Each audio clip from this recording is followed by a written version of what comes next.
안녕하세요. 김호준입니다. 김관진 인관비리 석방에 대해 인천지법의 김동진 부장판사는 자신의 SNS 통해 형사수석부에 석방 결정에 대하여 법 이론이나 실무 측면에서 동료 법관들과 이야기 나눈 적이 있는데 석방 결정을 납득하는 법관이 한 명도 없다며 법관 19년째인데 이런 식의 구속 적부심은 본 적이 없다고 주장했습니다. 그러면서 특정 고위 법관이 구속 실무를 손바닥 뒤집듯 마음대로 바꿔놓고 있는데 그에 대한 비판을 왜 정치행위로 폄훼하느냐며 이렇게 글을 맺습니다. 법조인들은 알고 있다. 그렇습니다. 제가 이야기 나눠본 법조인들도 같은 말을 했습니다. 법의 관점에서 도저히 이해할 수 없는 석방이다. 한편에선 신광열 판사에 대한 비판은 법원의 독립성을 해친다고도 합니다. 그런가요? 법원의 독립은 법관의 법과 양심을 권력으로부터 지켜주자는 것이지 정치적 의도를 의심케 하는 판결도 토달지 말라는 게 아니지 않습니까? 공동체가 지켜줘야 할 법과 양심을 저버렸다고 의심받을 판결을 내린 건 심판사 본인입니다. 오히려 입을 다물고 있는 게 공동체의 법과 양심을 저버리는 거죠. 김호준 생각이었습니다.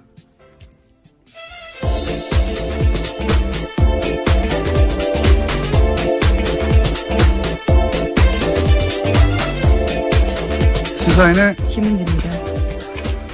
자, 월요일이니까 뭐가 많겠죠? 네, 뉴스가 많습니다. 뉴스가 많고, 예, 오늘 미니도 있고 게스트도 많습니다. 자, 오늘 속도를 좀 빨리 해서 달려가 보죠. 첫 번째 뉴스는 뭡니까? 네, 어제 사고가 있었습니다. 인천 영흥도 인근 해상에서 낚싯배가 급유선과 부딪힌 뒤 전복되는 사고가 있었는데요. 배에 탄 22명 중 13명이 숨졌습니다. 그리고 2명이 현재 실종 상태인데 밤새 실종자 수색에 나섰지만 아직까지 찾고 있지 못하고 있습니다. 해경은 어제 충돌 선박 선장과 선원 2명을 업무상 과실치사 혐의로 긴급 체포했습니다. 세월호 때와 이제 대처를 비교하려는 어쩔 수 없는, 예, 기자들의 어떤 속성 때문에 관련 뉴스가 굉장히 많을 수밖에 없는 뉴스예요. 예. 뭐 정상적인 정부라면 사실은 다를 수밖에 없고 대처가, 문재인 정부의 대처가 지금 특별할 건 없다고 보는데 저는 정상적이라면 다 이렇게 했었어야 되니까. 근데 이제 거꾸로 문재인 정부에서 대처하는 걸 보니까 다시 박근혜 정부 때 안 했던 게 눈에 띕니다. 예, 이 뉴스를 보니까. 가장 먼저 눈에 띄는 게 해군 투입이에요, 해군 투입.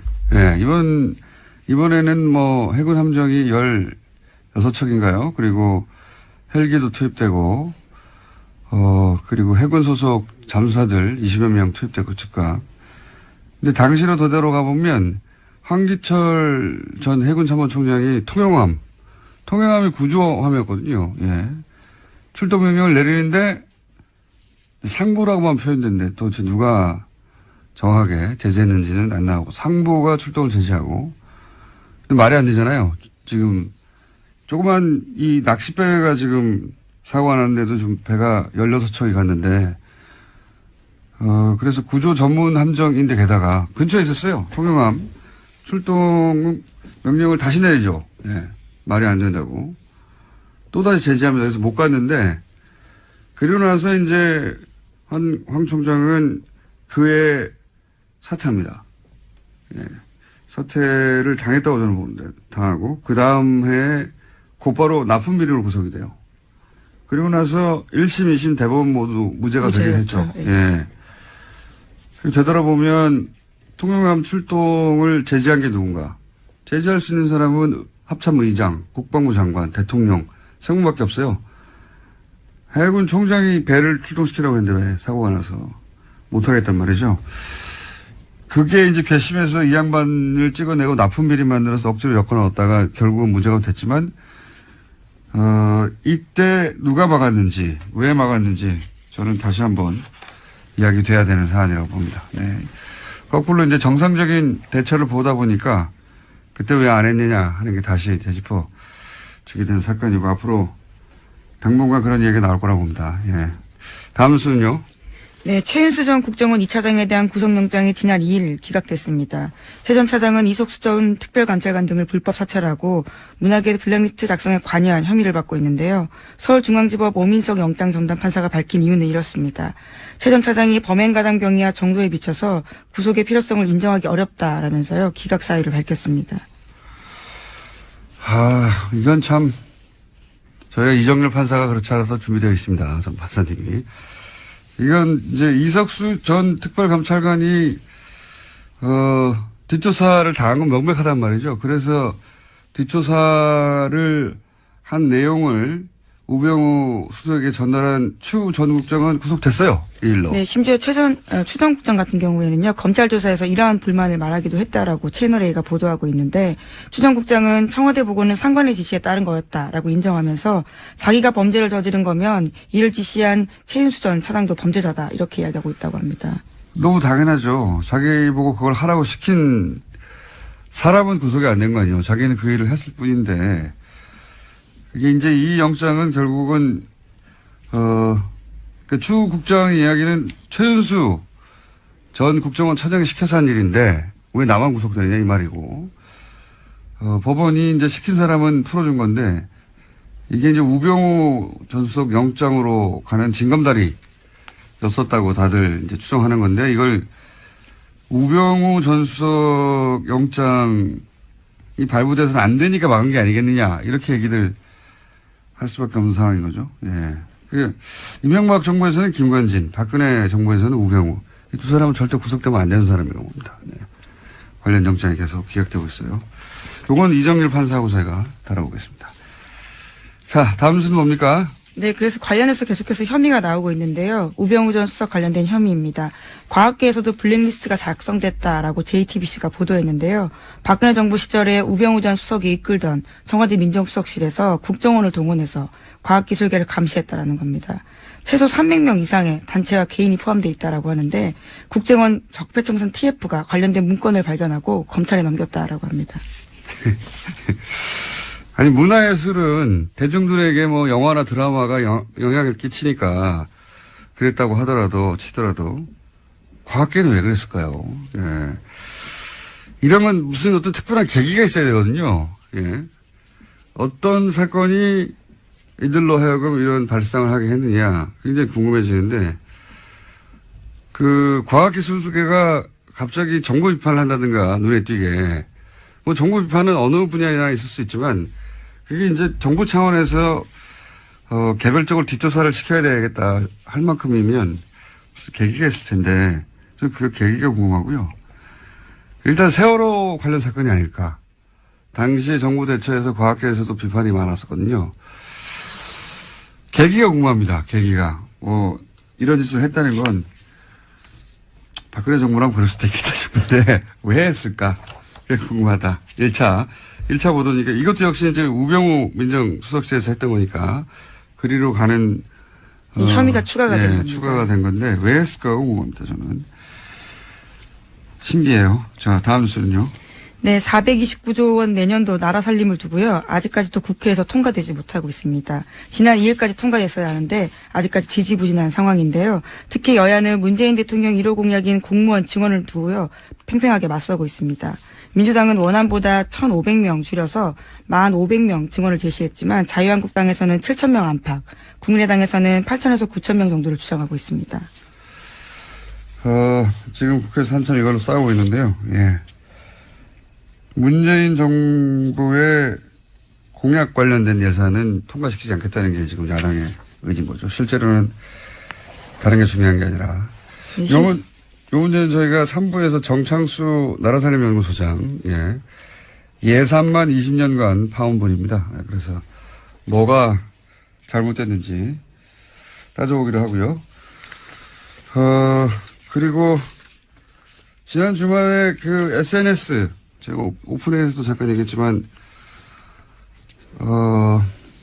김동진 판사. 굉장히 화제였어요. 관련 뉴스가 많이 있죠, 이것도. 네, 김관진 전 장관 등 구속 적부심을 통해서 석방에 잇따라 되자요. 여기에 대해서 현직 부장 판사가 공개적으로 비판을 해서 화제가 되고 있습니다. 아까 말씀하신 것처럼 자신도 법관 생활이 19년째인데 구속적부심에서 이런 식으로 하는 것은 본 적이 없다 이렇게 지적하고 있는데요. 김 부장판사 같은 경우에는 과거에 원세훈 전 원장 판결에 대해서도요 비판을 한 바가 있습니다. 본 적이 있다는 법조인들을 제가 본 적이 없어요. 저도 궁금해서 물어봤는데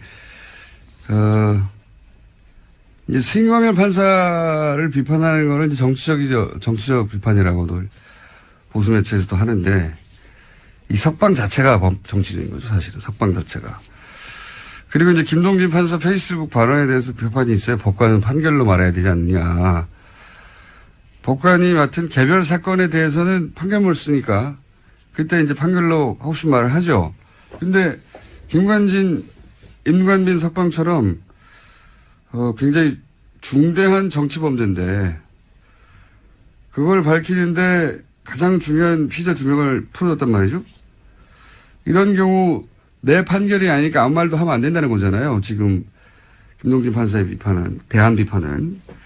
그러니까 어떤 판결에 대해서 아무도 어떤 말도 하면 안 된다.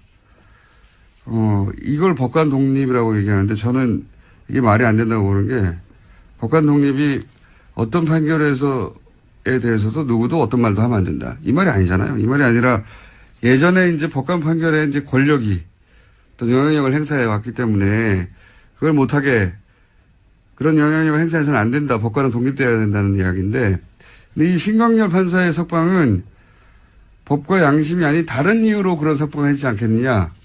이런 의심을 하는 거거든요. 그러니까 끊임없이 문제 제기를 거꾸로 해야 돼요. 그게 법관이 법과 양심이 아닌 다른 이유로 판결했다고 의심이 되면 그런 거 아니냐고 계속 이야기를 해야 그게 사회적인 압력이 되고 그래서 오히려 그게 사법부의 독립을 지키는 거죠. 예. 석방이 이상하다 계속 떠들어야 되는 사건인 겁니다. 이거 법과 양심 이해의 요소 아닙니까? 이런 판결 내는 거. 이렇게 계속 떠들어야 법관의 독립이 실제 유지되는 거죠. 이걸 못하게 하는 건 좀 말이 안 된다고 보는데 저희 그래서 김동진 판사에게 급히 어제 인터뷰 요청을 하였으나 거절당했습니다. 언젠가 한번 꼭 모시고 싶습니다. 다음 뉴스는 뭡니까? 네, 박지원 의원이 안철수 국민의당 대표에게 DJ 정치를 왜곡한다라고 비판했습니다. 안 대표가 김대중 전 대통령을 언급하면서 통합을 강조하자 이에 대해서 반박을 한 건데요. 박지원 의원이 자신의 페이스북에다가 쓴 글입니다. 그렇군요. 바른정당에 이어서 이제 그럼 국민의당은 어떻게 되냐 싶어서 뉴스가 많이 나오는데, 저 개인적인 생각인데, 개인적으로는 안철수 대표 호남계는 함께 가기 힘들 거라고 저는 봅니다. 왜냐면은, 안 대표는 이제 호남 베이스의 정당만으로 집권이 불가능하다. 이렇게 판단한 것 같고. 그래서 탈호남, 그리고 영남 베이스 유승민 결합을 해서 지방선거 이후에 자유한국당이 이제 존속되지 못할 거라고 보고 그때 소위 중도 보수 자리를 선점하고 있겠다. 그런 거거든요. 그 자리, 그래서 이제 영호남 화합하고 합리적 보수, 또 바람이 새네, 오늘 또. 적자로 나서겠다 이런 그림이고 호남계는 왜 자기들이 그런 보수 정당의 미끄럼이 돼야 하느냐. 안철수 대권을 위해서 왜 우리가 그런 짓을 해야 하느냐 이거거든요. 예. 정치적 노선도 다르고. 이제 거기에 예로 들려진 게 김대중 전 대통령이었어요. 다시 한번 서로 이제 굉장히 목소리를 높인 건데요. 특히나 안철수 대표 같은 경우에는 당내 김대중 전 대통령과 정치한 사람이 많은데 수건이 남북통일 아니었냐라면서 영호남 통합도 못하면서 남북통일 어떻게 하냐 이렇게까지 이야기했습니다. 그러니까요. 서로 말로 싸우고 있는데 결국은 헤어지게 되지 않겠는가. 호남계 쪽에서는 이제 안철수 대권을 위해서 희생할 생각이 없다 이런 거거든요. 예. 노선도 다르고 안철수가 그만한 인물도 아니다 이런 이야기를 하기 시작한 거죠. 예. 언제 어떻게 어떤 모양으로 헤어지냐 그것만 남은 거죠. 사실 근데 정치는 그게 전부예요. 타이밍과 명분. 시간이 벌써 다 됐네요. 이정률 판사 기다리고 있는데 자 제목만 짚고 몇 가지 넘어가죠. 네, 그러면 트럼프 소식부터 먼저 전해드리겠습니다. 트럼프 소식. 네. 예. 마이클 플린 전 백악관 국가안보보좌관이 러시아 게이트 특검 수사에서 유죄를 인정했습니다. 그러자 트럼프가 자신의 트위터에다가 남긴 글이 있는데요. 이것이 오히려 트럼프의 발목을 잡고 있습니다. 플린이 부통령과 연방수사국에 거짓말을 했기 때문에 내가 해임했다 이렇게 밝혔는데요. 오히려 불합법적인 행동을 했는데 유죄를 인정받고 죄송합니다.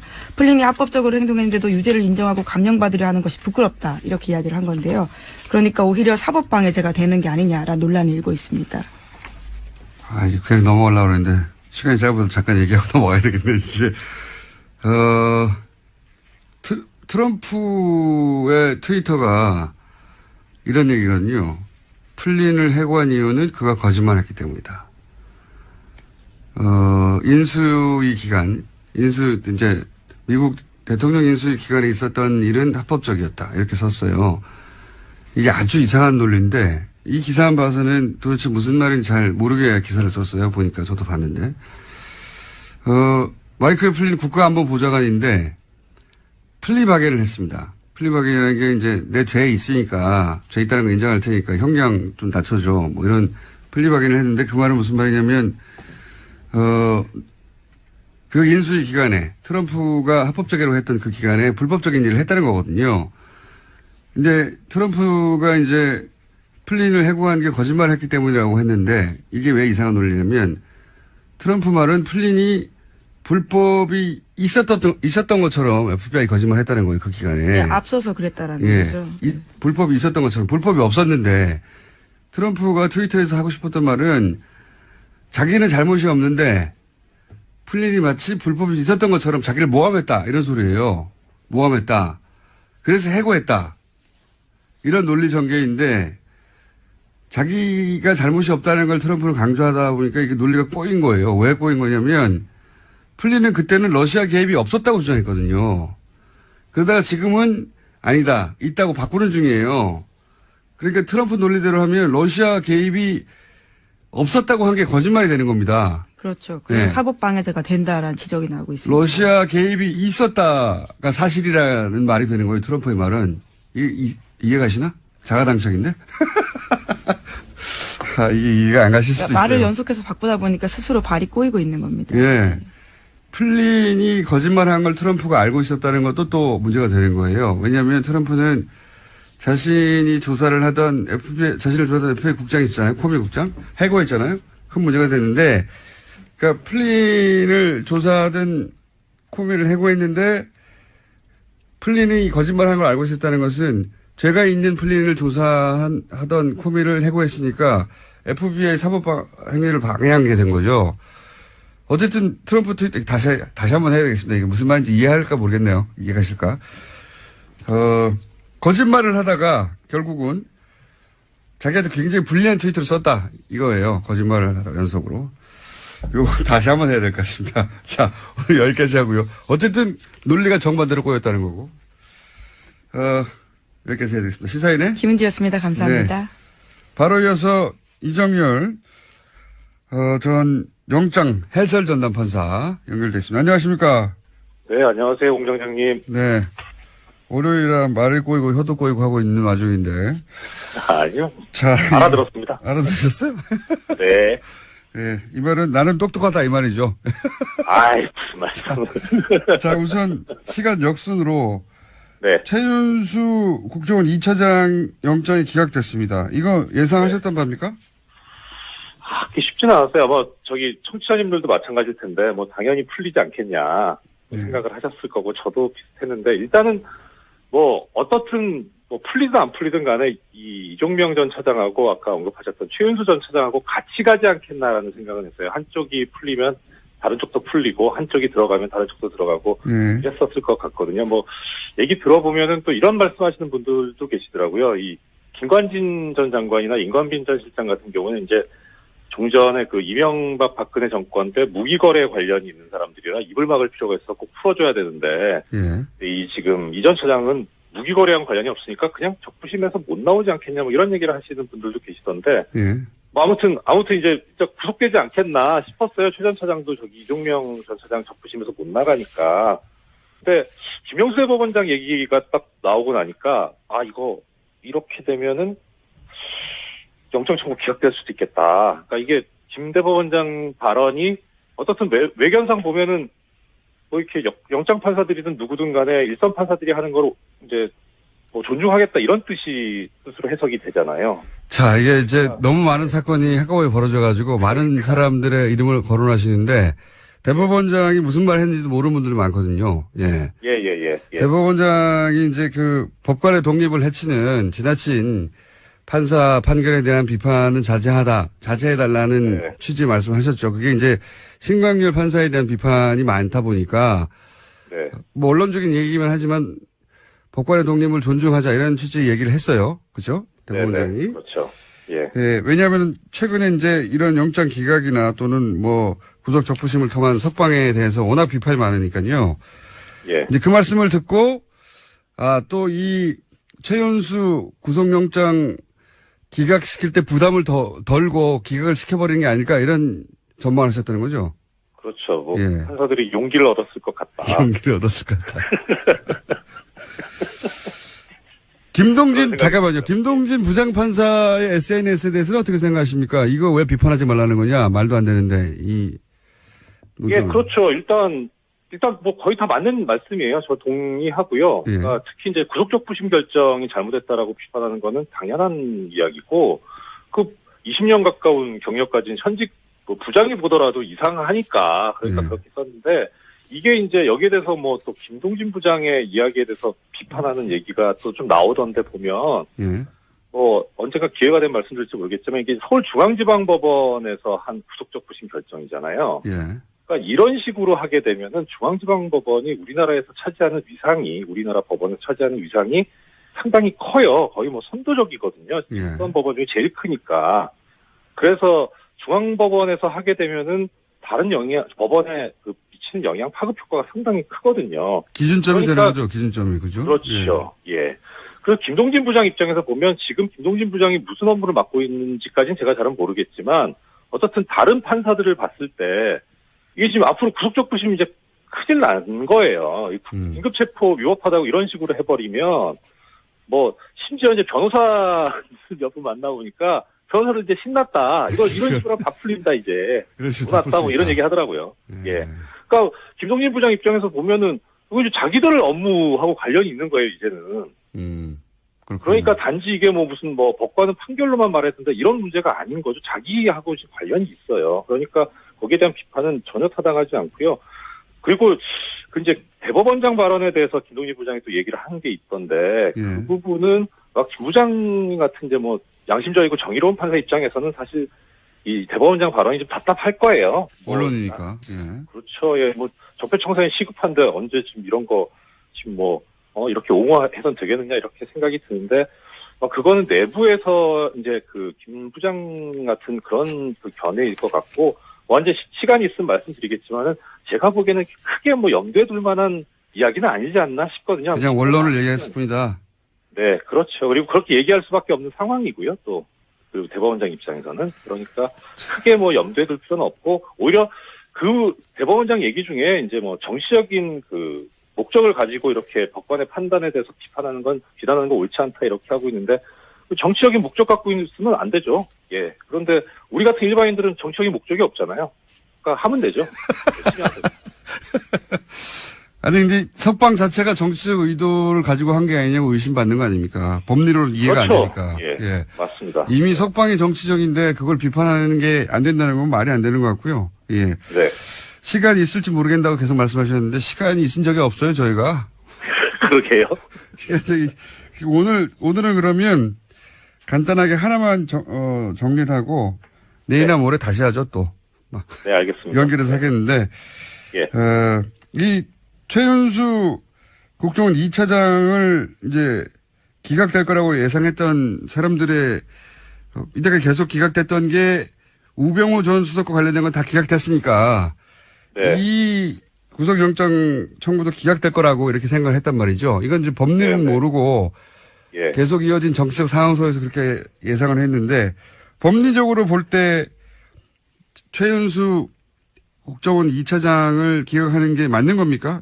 여기까지만 딱 하고 다음 시간에 다시 하죠. 더 말씀드리면 잘못됐죠. 아까도 말씀하셨지만 영장 기각 이유를 보면 가장 중요한 게 이제 피의자의 범행 가담 정도와 경위에 비추어서 구속하기는 뭐 이제 적당하지 않다는 거잖아요. 근데 추국장은 부하 직원인데 구속됐잖아요. 똑같은 일을 했는데. 그러니까요. 그러니까 도대체 어느 정도 돼야 이 가담 정도와 경위가 중하다고 보는 거냐라는 건데. 예. 근데 말씀드린 대로 그 형평성에도 안 맞고 그래서 잘못된 건데 어떻든 뭐 해놨으니까 이게 참 이제 앞으로 어떻게 될 것인가도 보면 우병우 전 수석 같은 경우에는 본인도 체념한 것 같았거든요. 뭐 숙명이라면 받아들이겠다 이런 말도 했잖아요. 예. 그래서 뭐 거의 다 이제 구속이 이번엔 되는 거구나 싶었던 것 같은데요. 네. 그죠? 그렇죠. 왜냐면 그런데 이렇게 되니까 예. 부하 직원이 구속됐는데 상사는 풀어줄 수 없다는 게 본인도 법조인 출신인데 예. 그렇죠. 그렇게 예. 생각했을 텐데 의외로 풀어주니까 깜짝 놀랐을 것 같아요. 그렇죠. 그래 그런 것 같아요. 그랬을 것 같아요. 그래서 일단은 맞고 틀리고를 떠나서 이번 최 전 차장 영장 기각 결정만 놓고 본다면 예. 이 가담 정도가 제일 높은 사람이 누구냐 예. 했을 때 이걸 전부 다 박근혜 전 대통령한테 밀어버린다면 우 전 수석도 사실 또 영장 기각될 가능성이 있죠. 그렇게만 보면. 그래서 지난번 집행유예로 나왔던 이영선 네. 예, 그렇죠. 이영선 행정관이 집행유예로 나와버렸잖아요. 시경 예. 1년 있다가 집행유예로 나왔는데 그때 논리가 결국은 다 대통령 지시에 따랐기 때문에 집행유예로 풀려났거든요. 그런 논리로. 네, 그렇죠. 그래서 예. 그거 보고 저는 걱정했어요. 예. 네. 다 이렇게 밀어버리지 않을까. 맞습니다. 그 문제는 이제 그 재판을 한 재판부가 나중에 박근혜 전 대통령의 재판까지 하게 된다면 논리가 일관돼야 되니까. 예.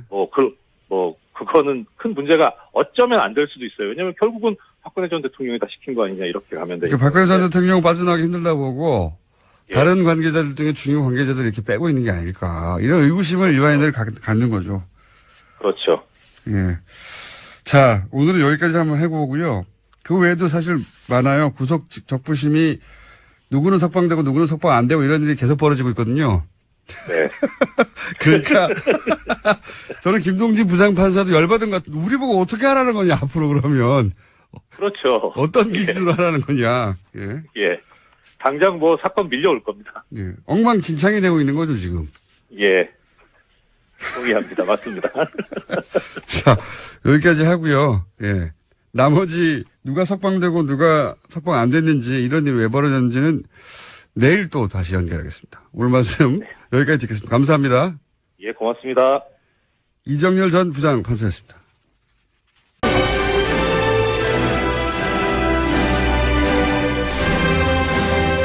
시사인의 주진우 기자 나왔습니다. 안녕하십니까? 네.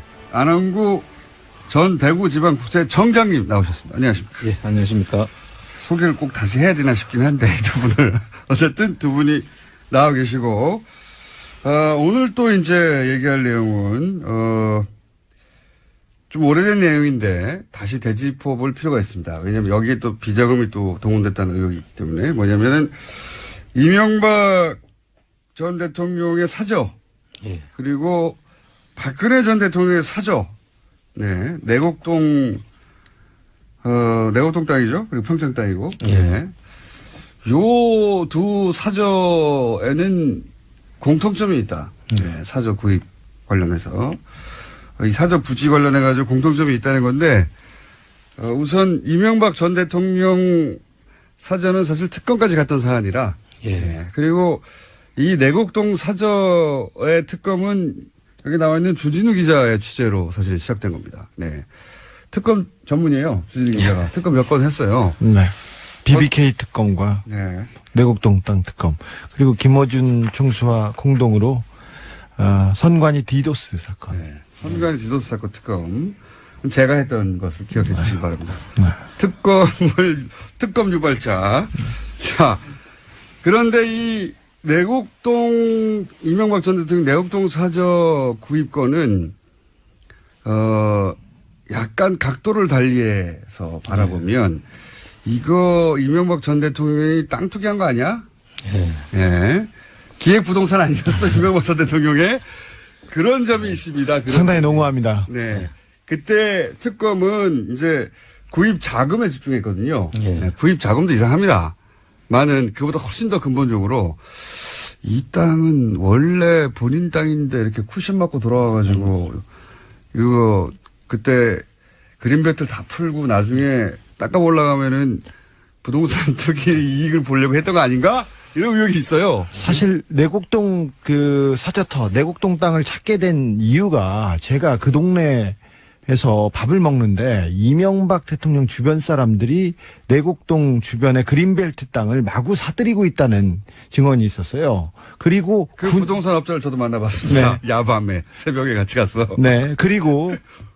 그리고 그 사저로 그 예정지 뒷부분에 예비군 훈련장이 있었어요. 그런데 군이 자꾸 와서 예비군 훈련장을 옮기려고 했어요. 그러니까 내곡동 사저가 이명박 대통령이 들어오고 그리고 예비군 훈련장이 사라지면서 자연스럽게 그린벨트가 풀려서 거기가 상업지구나 주택지구로 바뀌면서 막대한 시세 차익을 얻는다. 그게 이명박 대통령 주변에서 갔던 그 시세 차익만 얻는 것이 아니라 그 아들에게 그렇죠. 그 땅을 그 우회 증여, 네. 그렇죠. 증여를 해서 그 또 차익을 아들한테 그냥 넘기고 국가 예산을 거기다가 또 얹어가지고 아들한테 물려주려고 한 그런 정황이 있는데. 자, 이게 이제 오래된 사건이라 이게 이제 포괄적인 내용이고 좀 자세히 들여다보겠습니다. 자세히 들여다보면 이명박 전 대통령은 단순히 한 가지 일 때문에 이 일을 한 게 아니고 그렇습니다. 굉장히 복합적으로. 예. 그분은 그렇게 꼼꼼하시고 위대하신 분입니다. 그러니까 이게 지금은 비자금 얘기만 계속 나오거든요. 그 땅 구입할 때 돈을 누가 줬다는데 그 사실이 아니라는데 이런 얘기만 나오는데 그건 제껴놓고 그것도 한 덩어리 있습니다. 그 이전에 이 땅은 이명박 전 대통령의 임기 중 마지막 기획 부동산이 아니었나 싶은 의혹이 있어요. 이 땅은 2004년과 2005년 박안무개 씨가 매입합니다. 그런데 이분은 서울시에서 산하기관이었죠. 서울시정개발연구원 팀장을 지냅니다. 이명박 시절에 이 땅을 탑니다. 그리고는 이명박 서울시장 시절에 예. 서울시 산하 공무원이 이 땅을 사요. 그리고는 2010년 1월 15일에 그 박 팀장이 유안무개 씨라는 사람한테 그냥 증여합니다. 수양 여기서부터 정말 골 때립니다. 이게 당시 사건이 여기까지는 안 갔거든요. 그렇습니다. 예. 여기까지는 안 가고 돈 어디서 샀냐에 특검이 맞췄는데 생각해 보세요. 이명박 서울시장이 되고 난 다음에 그린벨트로 묶여있던 땅을 이명박 서울시 산하의 공무원 한 사람이 사요. 그렇죠. 그런 다음에 대통령이 된 다음에 이 땅을 유모 씨라고 하는 밥집 하던 분에게 줍니다. 그냥. 그리고 거기는 주택가가 아니라 거기는 산이에요. 야산이 되어서 그린벨트 지역인데 그 집만 그린벨트를 풀어줘요. 이렇게 배꼽으로. 그러니까 땅이 쭉 이렇게 쭉 있으면 네. 볼록 들어간 그렇죠. 배꼽처럼. 예. 조그만 땅만 딱 그린벨트 풀어줍니다. 그죠? 네. 배꼽으로 거기만 그린벨트가 풀려가지고 거기가 고급 한정식 집에 들어옵니다. 당시 수양이었죠. 그 네네, 한정식 이름이. 네. 그 이상한 부분을 좀 말씀해 주시죠. 청장님 또. 그 수양이라는 한정식을 한정식 집입니다. 그 대지로 풀어줌으로써 그 가격이 완전 급등을 하죠. 그 당연히. 땅에. 네. 전부 다 옆에는 그린벨트인데 고기만 볼록 튀어나오게 예. 풀어줍니다. 그거까지만 해도 너무 이상한데 그 뒤를 그 땅을 이시영 씨가 사게 하고 예. 그 주변을 경호실에서 또 삽니다. 이게 왜 이상한지 설명해 주세요. 그 경호실에 사는데 그 총 들어간 돈이 54억으로 돼 있는데요. 예. 그 대지는 공시지가가 14억으로 돼 있었고요. 그런데 11억에 사죠. 예. 이시영 씨는 공시지가보다도 낮게 사는 것이죠. 그러니까 적어도 절반 가격으로 사는 그렇습니다. 겁니다. 이시영 씨는 그러니까 이 밥집 하시던 분이 땅을 공짜로 받았잖아요.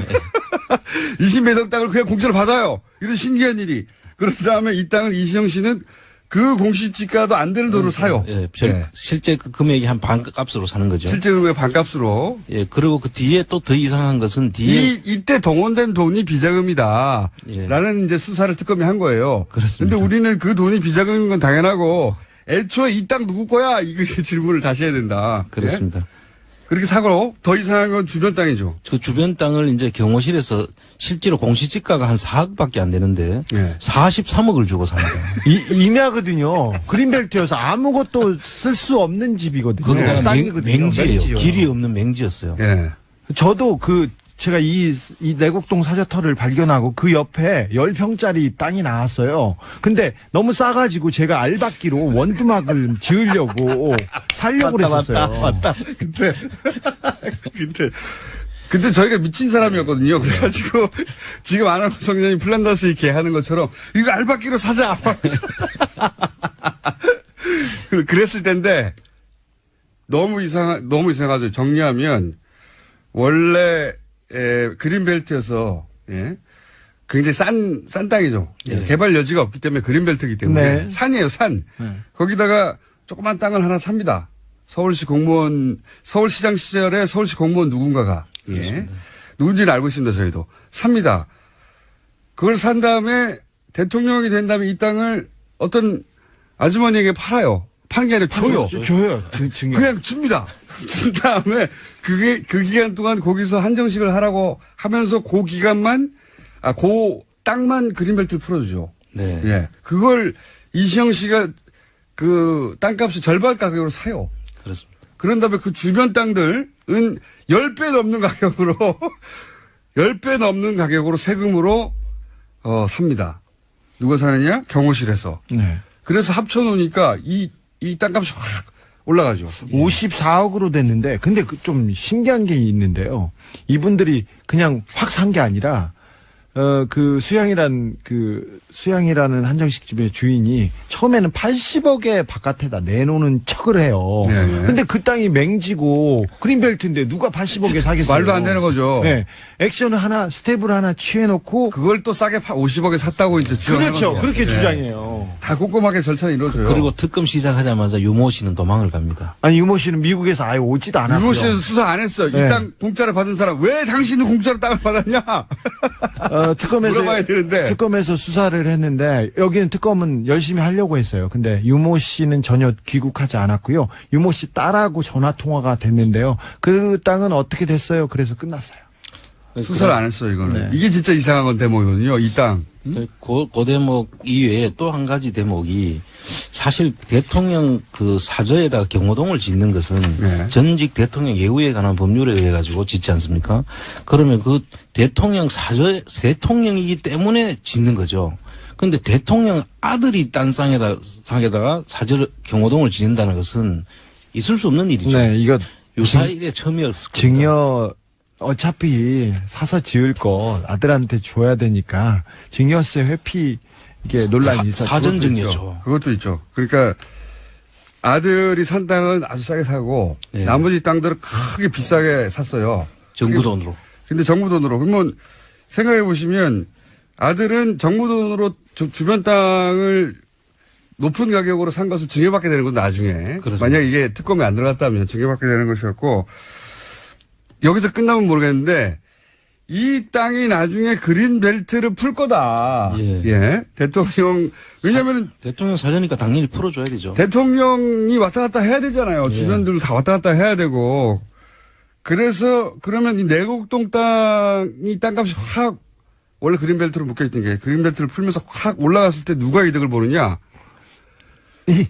그 주변 땅 소유자들이죠. 그 주변 땅 소유자들의 혹시 이명박 친인척이 없느냐. 이미 이상득 씨가 농장을 하고 있어요. 농원 500m 거리에서. 그리고 오세훈 전 시장 부인도 거기서 큰 땅을 가지고 있는데 더더욱이 그 주변에 땅 거래가 많았습니다. 그런데 이명박 대통령 주변에서 가차명으로 다 많이 샀어요. 수서, 내곡동, 세곡동 일대를 다 샀어요. 그러니까요. 예. 그래서 이렇게 보십시오. 하나는 아들에게 세금으로 집 좋은 걸 장만해서 물려준다는 게 그렇죠. 그런 계획이 하나 있고 그다음에 그 땅의 그 가치를 높여가지고 예. 이미 사 놓았던 그렇습니다. 가족들 친인척의 시세 차익을 크게 올린다는 계획 하나. 예? 근데 이게 언제부터 시작됐냐? 서울시장 취임할 때 이미 시작된 거 아니냐. 이렇게 계획성 있고 이렇게 부지런한 사람들이 있습니다. 네. 그래서 이명박 대통령 관련해서는 항상 1차 방정식이 아니고 고차 방정식으로 풀어야 되기 때문에. 한 세 가지 종류의 이득을 동시에 얻을 수 있는 그런 의혹이 있는 게 이명박 전 대통령의 사전 매입이에요. 여기에 이제 물론 그 동원됐던 돈도 다 비자금이라고 하는 의혹들이 많죠. 예, 그 돈 얘기를 조금 해야 되는데 2013년 5월 24일입니다. 원래 5월 23일이라고 했다가 거짓말이 들통나서 죄송합니다. 거짓말이 들통나서 5월 14일로 바뀌었는데 특검에서 이제 이렇게 그 얘기를 했어요. 그 구이동 이상은 씨 집 베란다에서 현금을 6억 원을 받아가지고 그 10,000원권으로 네. 6억. 얼마나 많습니까? 보스턴 가방과 노트북 가방, 여행용 가방에 들고 와가지고 청와대 붙박이장에 넣어두었다가 김아무개 행정관이 나중에 보관했다가 주었다 이런 식으로 얘기를 했는데 이게 이제 알리바이를 그렇게 구성했어요. 자. 이시영 씨가 왜 이시영 씨 돈을 큰아버지 집에 뒀는지 모르겠는데 큰아버지 집 베란다에 두고 있다가 6억을 쌓아놓고 그걸 받아가지고 청와대에 넣었다가 이거 줬다는 거예요. 그렇죠. 말도 안 되는 소리죠. 알리바이 자체가. 근데 그 옆에 있었다는 큰아버지, 큰어머니, 그 박아무지개 씨가 그 특검 수사관이 물어보니까 돈 6억 원을 저기서 주셨죠? 그러니까 저희가요? 금시초문인데요. 네. 금시초문이라고 얘기했었어요. 이빨이 안 맞았죠, 이때. 네. 근데 그 만들어진 2013년 5월 23일. 23일. 2013년입니까? 2011년 아닌가요? 2012년 23일. 별로 안 중요합니다. 네. 어쨌든 그런 날이 자, 있어요. 5월 24일 돈을 받았다는 그날, 이상은 씨가 베란다에서 돈을 줬다는 그날, 이상은 씨는 서울 구이동에 있지 않고 그때 경주에 있었어요. 그러니까. 예. 경주에 있었고, 이시영 씨, 이명박의 아들 이시영 씨도 그때 그 자리에 없었어요. 그 증언을. 돈을 준 사람과 받은 사람 둘 다 서울에 없었어요. 없었는데 그 증거를, 그 알리바이를 만들어 옵니다. 고속도로 통행증도 만들어 옵니다. 이 부분에 대한 증언과 증거는 차후에 저희가 공개하겠습니다. 이 당시 큰어머니가 저한테 받았대요? 이렇게 말합니다. 예. 그 서울에 있었던 큰엄마는 준 적이 없다고 하고 줬다고 하는 큰아버지하고 받았다는 이시영 씨는 서울에 없었어요. 그 자리에 아예. 없었어요. 그래서 예. 그 6억의 비자금 문제가 또 최근에 진선미 의원이 밝힌 힐스테이트 전세금 예. 그 6억 4천입니까? 그거 저희가 다 해놨어요. 그때 몇 년 전에 저희가 다 했어요. 잠깐만요. 이거 이명박 대통령까지밖에 못했는데 거의 시간이 다 됐어. 오늘은 이야기를 마무리를 아니 해서 시작도 안 했는데 박근혜 대통령까지 못 갔는데 아니 시작도 안 했잖아요 지금. 박근혜 대통령까지 못 갔는데 3부에서 10분 저희가 더 하고 일단 박근혜 대통령 공통점까지는 얘기해야지 이게 마무리가 되는 거 아니겠습니까? 네. 주진우 기자, 안홍근 총장님 3부에서 10분 더 보겠습니다.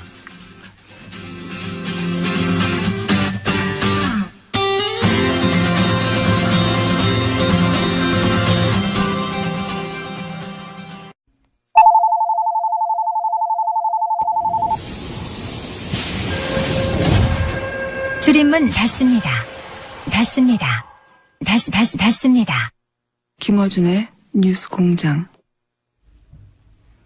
자, 2부에 이어서, 저희가 이명박 박근혜 사저 매입에는 공통점이 있다는 주제로 2부에서 이명박 전 대통령 사저 매입과 관련한 이야기를 하다가 박근혜 전 대통령 들어가지도 못하고 끝나서 박근혜 전 대통령까지는 하고 끝내야 되겠어서 10분을 더 합니다. 앞부분을 2부를 잠깐 요약하면 이명박 전 대통령의 내곡동 사저 특검까지 했었죠. 이 사저의 부지는 이명박 전 대통령이 서울시장 시절에 서울시 공무원 모 씨가 이 땅을 삽니다. 예, 거기서부터 시작됩니다. 그리고 요 땅만 이게 이제 산 바로 아래인데 요 땅만 딱 잘라가지고 그린벨트를 서울시장 시절에 풀어줘요. 그리고 나서 이 땅을 유모 씨에게 이 서울시 공무원이 증여를 그냥 줍니다.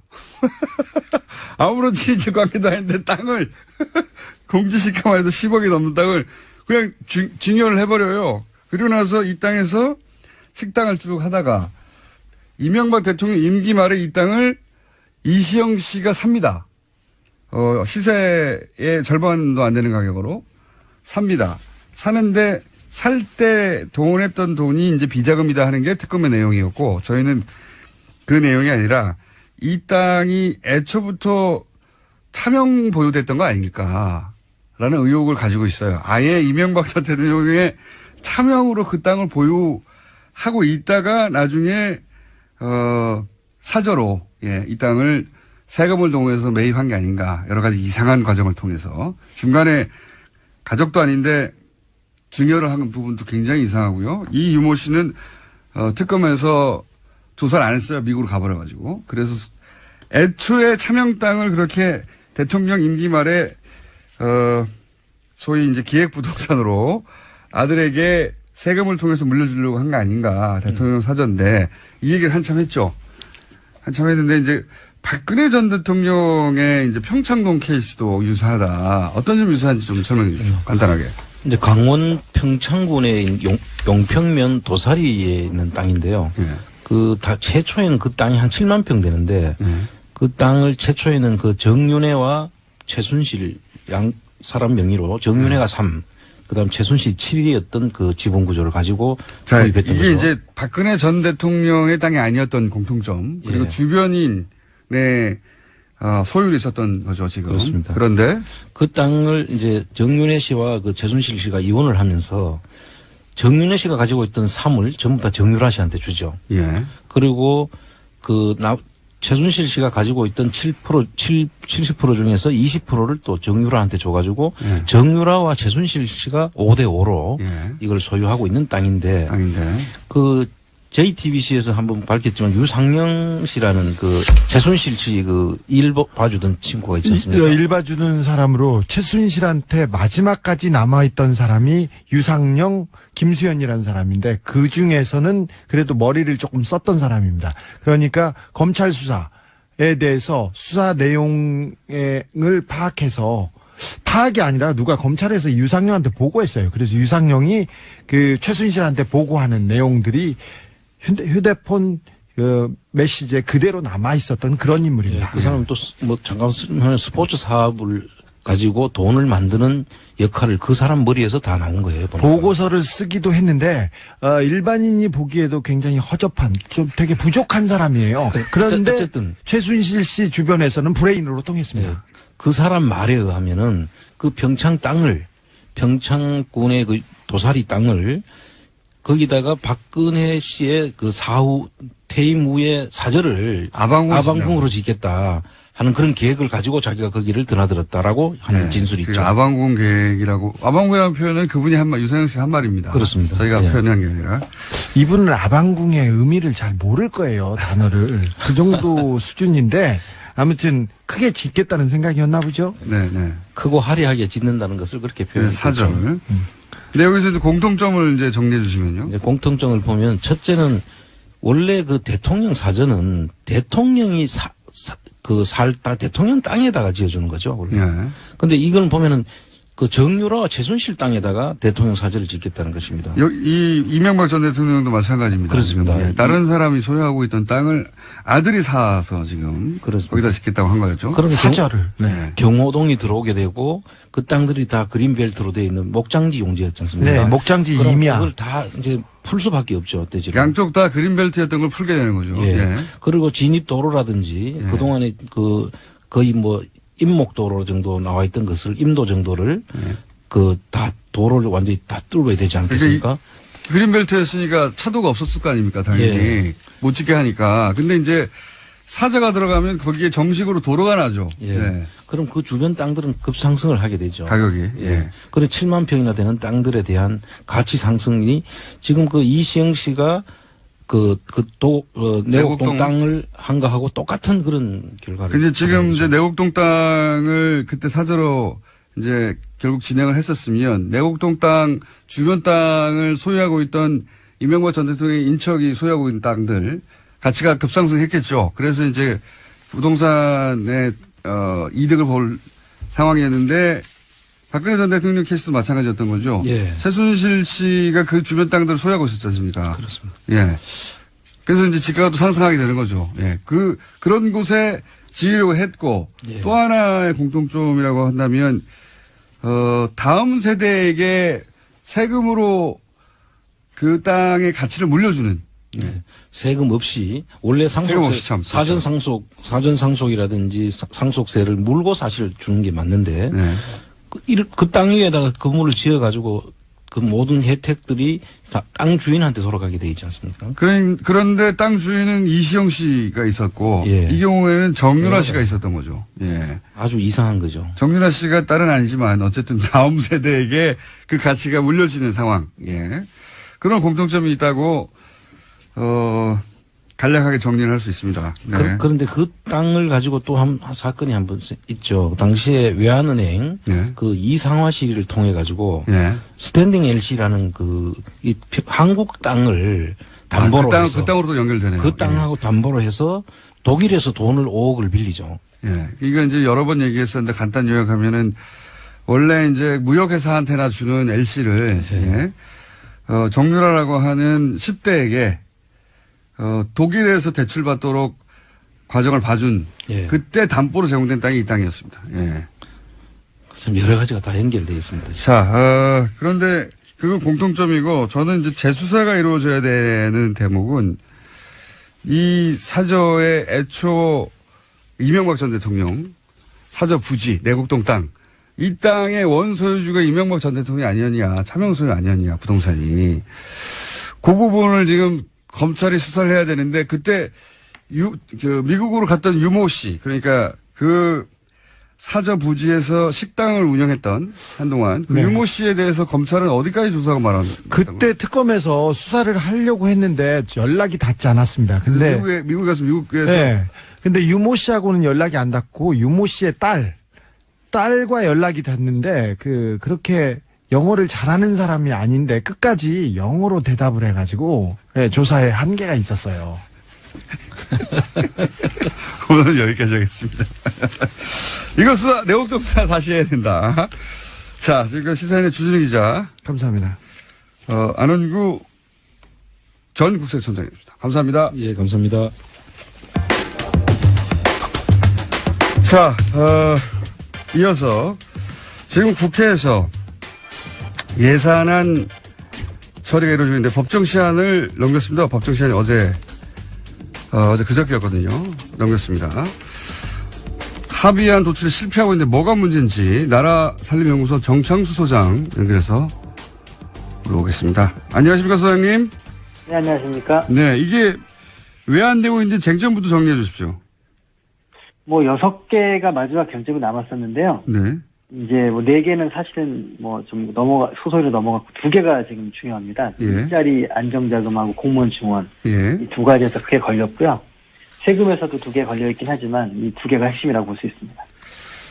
구체적으로는 이제 정부안이 공무원 숫자를 12,000명 증원해야 한다고 하는데 그리고 여기서 한 1,500명 정도는 절충안을 제시했는데 자유한국당에서는 이거를 7,000명으로 줄이자 이런 거죠. 네. 국민의당이 한 9,000명 정도 얘기는 하고 있습니다만 네. 전반적으로 공무원을 늘리는 정책이 이 정권 정책의 주요한 것 중에 하나라고 생각하고 예. 거의 반토막을 내려고 하고 있는 것 같습니다. 그렇군요. 공무원 증원 그다음에 이제 공공부문 일자리 그러니까 이게 결국은 다 문재인 정부가 첫 번째 공약으로 내세운 네네. 부문의 예산인데 예. 그거를 정부에서는 최대한 원안에 가깝게 가져가겠다는 거고 야당에서는 절반 이하로 치겠다는 거고 이런 거죠. 예. 그래서 맞습니다. 합의가 안 되고 있는 거고 그리고 자유한국당에서 특히 대폭 삭감을 주장하는 부분은 또 어떤 게 있습니까? 구체적으로 들어가서 복지 재원 이쪽 부분을 특히 많이 잘라내려고 하던데. 그러니까 이제 이 공무원은 돈도 돈이지만 이제 그 숫자 최저임금 관련해서 지원하는 3조 원 되는 부분들에 대해서 예. 이 부분을 최대한 줄이고 또 내년에 한해서만 지원하는 걸로 하자고 하는 주장입니다. 근데 지금 정부 여당 입장에서는 이제 그 이후에 어떻게 될지 모르는데 내년 한 해로 한정된다는 건 굉장히 위험하다 이렇게 지금 보고 있습니다. 그렇군요. 이게 구체적으로 들어가면 이제 한도 끝도 없는 얘기인데, 자, 이 과정에서 대부분 이제 예산 가지고 싸울 때 보면은, 명분은 그럴듯한데, 자세히 들여다 보면 이제 황당한 경우가 있잖아요. 예. 관전을 쭉 하셨는데, 황당하게 삭감된 예산, 혹은, 이거는 잘 삭감됐다는 예산, 좀 구분해서 어떤 게 있습니까? 뭐 일단은 전 그게 그런 것 같습니다. 첫 번째는 저희 아동수당이나 기초연금 같은 경우에 예. 지금 이제 반대하는 논리가 선거 이후에 하자는 거거든요. 선거 이후에. 예, 대부분의 경우에는 선거 때 오히려 좀 안 했으면 좋겠는데 아니면 하는 그런 생각들이 드는데도 막 밀어붙이는 경우가 대부분인데. 예. 이번엔 참 특이하게도 선거 때 증액을 반대하는 아주 굉장히 희한한 상황이 지금 발생을 했습니다. 그러니까, 야당에서는, 하긴 하는데, 선거 이후에 해라. 선거 전에 하면 여당 인기가 너무 올라가지 않냐, 이런 논리인가요? 한마디로? 근데 납득할 수 없는 것은 이분들이 대선 때 공약을 냈던 거거든요, 다. 물론 대부분 경우 반대하는 게, 지금 야당에서 반대하는 게, 자기들도 다 찬성했던 것들입니다, 사실. 예. 찬성했던 거니까 이왕할 거, 예. 또, 원론적으로 반대하지 않는다면 미리 하고 자기들도 참여해서 했다고 자랑을 하면 될 텐데, 네. 굉장히 좀 분위기가 이상한 것 같고요. 이게 6월 지방선거 이후에 지급하라. 네. 그것도 이제 7월에 하겠다, 여당이 그러니까. 그럼 선거 바로 직후에 하면 선거 때 분위기가 타니까 10월 이후로 하자. 뭐 이런 주장을 하고 있습니다. 그러니까 지급 자체를 반대하는 건 아니고 그 시기를 딱 찍어서 지방선거 이후에 지급해라. 예. 네. 과거에 여당 야당이 반대였을 때는 예. 오히려 야당들이 그 주장을 하고 예. 여당이 막 반대하다가 어쩔 수 없이 따라가고 이런 거였는데 예. 이번은 정반대가 된 상황이 됐습니다. 그래도 이거 너무 속보이네요. 지방선거 이후에 지급하라고 하는 건. 아무튼 제가 볼 땐 저희 헌정사상 참 이런 경우 드문 일이어서 한번 기록을 꼭 해놔야 될 것 같습니다. 그러니까 선거 때문에 선진성 정책이라고 비판하는 경우는 있었는데, 예, 선거 때문에 이걸 하지 말라고 야당에서 주장하는 거 제가 처음 본 것 같긴 합니다. 그리고 여당이 주장한 걸 더 플러스 알파 해가지고 하는 경우는 대부분 있었죠. 재미있는, 이게 기억에 남으시고, 또 다른 게 있습니까? 네, 또 하나는 이제 황당 삭감 중에서 예. 몰카나 이제 디지털 성범죄를 대비한 예산이 있었어요. 네. 근데 이제 이거를 예결위에서 이제 심의를 하면서 이제 문재인 정부가 이게 디지털 성범죄와 전면전 선포하고 예. 영상을 지운다든지 이런 절차가 좀 복잡하고 하니까 이런 부분을 빨리 좀 진행하자 해서 예산을 편성했는데 예. 법적 근거가 없다 이래가지고 이걸 전액 삭감을 주장을 했어요. 그래서 이거 왜 삭감을 주장하죠? 이거는 반대할 이유가 없는 것 같은데요. 예, 제가 볼 때는 이번은 아까 앞에 말씀드린 거하고 비슷하게 예. 국민들이 지지하거나 하거나 이런 거 별로 상관하지 않는 것 같아요. 왜냐하면 그게 국민들이 지지하는 정책이거든요. 그렇죠. 누구나 반대할 이유가 없는 정책인데요. 예. 근데 이게 이제 공약이 들어있다는 이유만으로 아마 반대하는 것 같습니다. 이번에 보면 보류한 건이 161개였는데 전체적으로 예. 그 중에 69개, 한 41% 정도가 대통령 공약 예산을 지금 반대를 하고 있거든요. 저도 그거는 이제 공약에 들어갔던 건 다 반대하는 거 아닙니까? 지금 대부분. 예. 예. 그 차원에서 이것도 반대를 하는 이제 그런 것입니다. 그렇게밖에 없지만. 예. 그렇게밖에 생각될 수가 없다. 그러니까 예. 디지털 성범죄 예산인데 이거는 사실 여야 가릴 것 없이 반대할 이유가 없는데 이게 삭감이 됐는데 그건 아무리 봐도 청장님 보시기에 이건 공약에 들어가서 반대한 것 같다. 예. 그 법안이 없어도 진행할 수 있다는 게 정부 주장이고 예. 설사 법적 근거가 필요하다면 법을 만들면 되죠. 그렇죠. 예. 예. 사업 자체를 반대하는 건 납득할 수가 없고요. 예. 그다음에 또 하나가 이제 버스 와이파이 예산인데요. 이게 좀 더 황당한 얘기입니다. 버스에서도 와이파이를 쓰게 하자는 거죠, 지금? 예. 예. 그래서 이제 너무 이제 비싼 우리 통신료 내고 핸드폰 사용하고 하기 때문에 이거를 좀 특히 버스 정도에서는 좀 해주면 네네. 도움이 될 거라는 여론이 많아서 이것도 공약 예산인데요. 네. 그런데 이제 이 야당 쪽에서는 버스 회사에 보조금 줄 근거가 없다. 이제 뭐 그런 주장이에요. 이게 이제 지자체 업무기 때문에 안 된다 이런 얘기인데. 예. 근데 이제 이거는 뭐 저도 알고 있는데 이미 지자체 버스 같은 거 사주구까지 있거든요. 버스는 공공이라고 해가지고 예. 예. 엄청나게 지원이 많지 않습니까? 예, 중앙정부가 아예 사주거든요. 예. 이게 도대체 저는 이게 납득이 안 되는 그런 주장을 하고 있고요. 이제 그런데 거기에 나온 얘기가 더 이제 재밌는 얘기가 많은데 뭐냐면 이게 그 속기록에 보면 예. 왜 반대하는지 이유가 나와요. 예. 그 이제 과학기술정보통신부 이제 실장이 예. 이걸 해야 된다는 주장을 하니까 이제 김기선 의원이란 분이 이게 젊은이들 때문에 쓴다고 하니까 젊은이들이 못 쓴다고요 하니까 하면서 예. 버스에서 핸드폰을 하게끔 권장하는 거 이거는 별로 안 좋은 거 아니냐. 국가에서 이걸 왜 권장하느냐. 애들이 핸드폰 갖고 놀면 교육상으로 안 좋다. 이제 뭐 그런 이유로 이걸 반대합니다. 젊은이들이 갑자기 애들로 바뀌면서 이 반대하는 논리로 지금 이제 주장을 강하게 하고 있습니다. 김기선 의원, 자유한국당 김기선 의원 말씀하시는 겁니까? 예, 맞습니다. 예. 예. 그러니까 이제 이것도 역시 정책이 공약이다 보니까 네. 반대하는 게 아니겠는가 싶네요. 버스 그러니까 그 가계 통신비 절감에 도움이 되죠. 무료 와이파이를 버스에서 쓸 수 있으면. 예. 대신 이게 이제 국민들 피부에 확 와닿겠죠. 버스에서도 와이파이를 쓸 수 있게 되었다.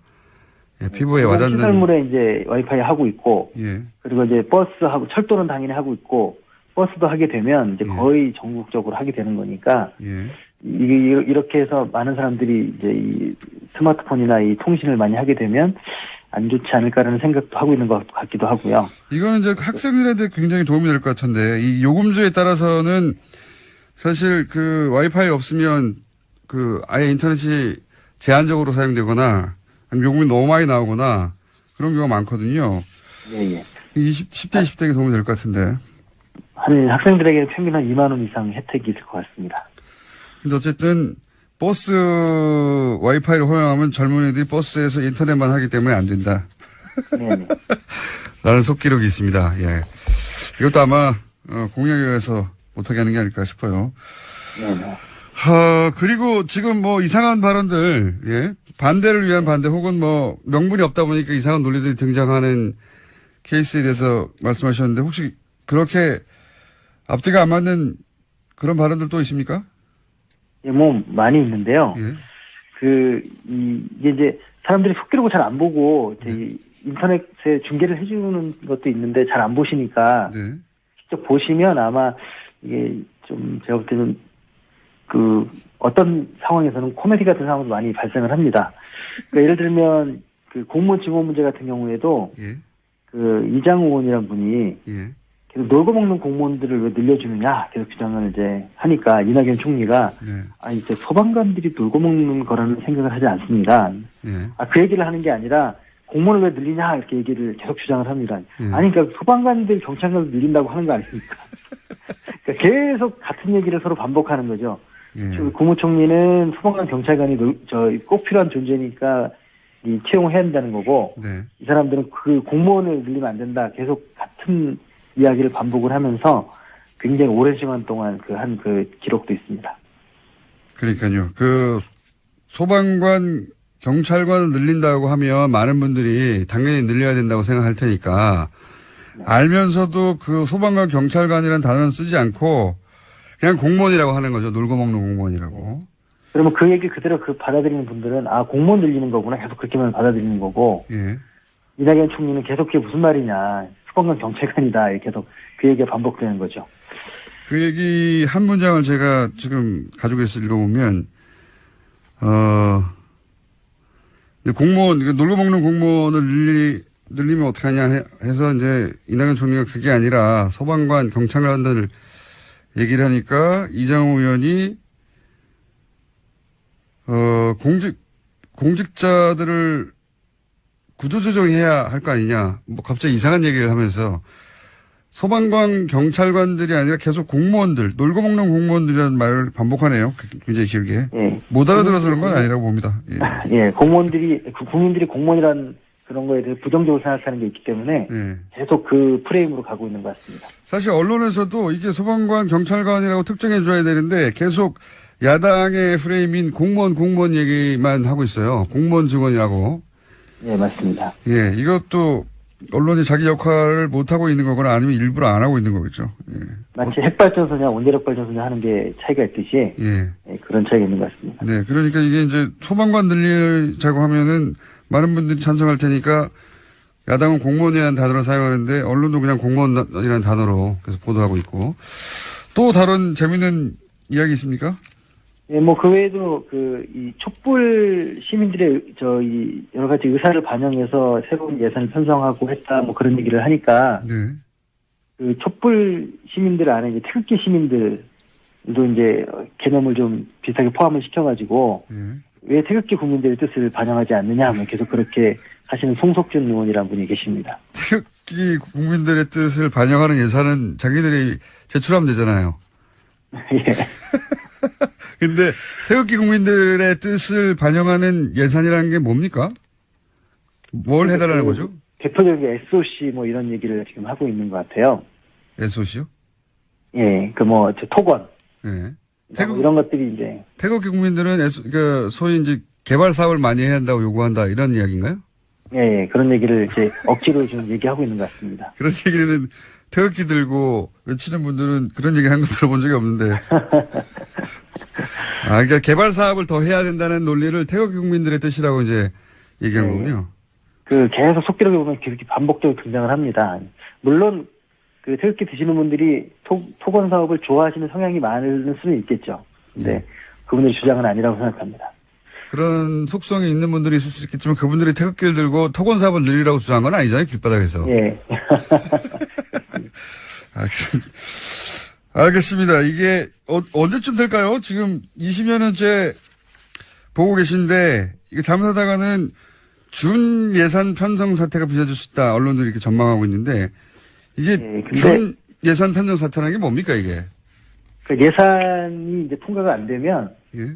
그 신규 예산 같은 어떤 이제 새로 변화된 예산을 사용하지 못하고 예. 법적으로 보장된 예산만 쓰게 되는 거거든요. 이런 적이 있었나요, 과거에? 한 번도 없었습니다. 그래서 한 번도 없었군요. 준 예산을 갈 리가 없다고 저는 생각하는 게 뭐냐면 예. 어찌됐든 간에 야당이 주장하는 일부 사업을 받아줬거든요. 네. 만약에 이 예산안이 통과가 안 되면 야산이 원하는 사업 다 없어집니다. 하기 때문에 그분들도 끝까지 이거를 물고 가지는 할 것이다 이렇게 생각합니다. 그럼에도 불구하고 이제 문재인 정부의 그 예산들을 집행하지 못하게 하는 목적이 더 커서 그런 사태까지 갈 수 있지 않을까요, 혹시? 그렇게 생각 안 하십니까? 그렇죠. 그렇게 될 수도 있죠. 왜냐하면 지금 아까 말씀드린 것처럼 선거 때 포퓰리즘이 아니라 엉뚱한 그 주장을 하는 것처럼 그 아동수당이나 돈을 선거 이후에 지급하라고 할 정도면 예. 지금 현 정부가 예를 들어서 이런 돈을 못 써서 이게 이제 현 정부가 국가 운영을 잘못해서 이렇게 된 거다라고 몰고 가려고 하는 의지가 굉장히 강한 건데 네. 그러다 보면 자기들 예산을 포기하면서까지 그렇게 할 수도 있지 않을까 하는 예. 예, 뭐 일부 있을 것 같습니다. 지금까지 좀 이렇게 저희들이 좀 예상을 항상 깼기 때문에. 예. 그래서 지금 헌정사상 최초로 준 예산 편성 사태가 벌어질 수도 있다. 예, 이게 여소야대이기 때문에. 예. 근데 이제 그게 아직도 12월 말까지 가야 되기 때문에 그건 좀 더 지켜봐야 될 것 같습니다. 알겠습니다. 저희가 한 번씩 모시겠습니다. 사실 이거 예산 편성 과정 잘 안 지켜보거든요. 예. 근데 이제 20여 년째 지켜본 분으로서 예전에 없던 희한한 일들이 벌어져서 저희 연결 한번 했는데 희한한 일들이 지금 얘기한 거 이해도 많이 벌어지고 있죠. 네, 아주 많습니다. 예. 그거 정리해서 또 한 번 연결하겠습니다. 다음 주에. 네. 오늘 여기까지 하겠습니다. 감사합니다. 나라살림연구소의 정창수 소장이었습니다.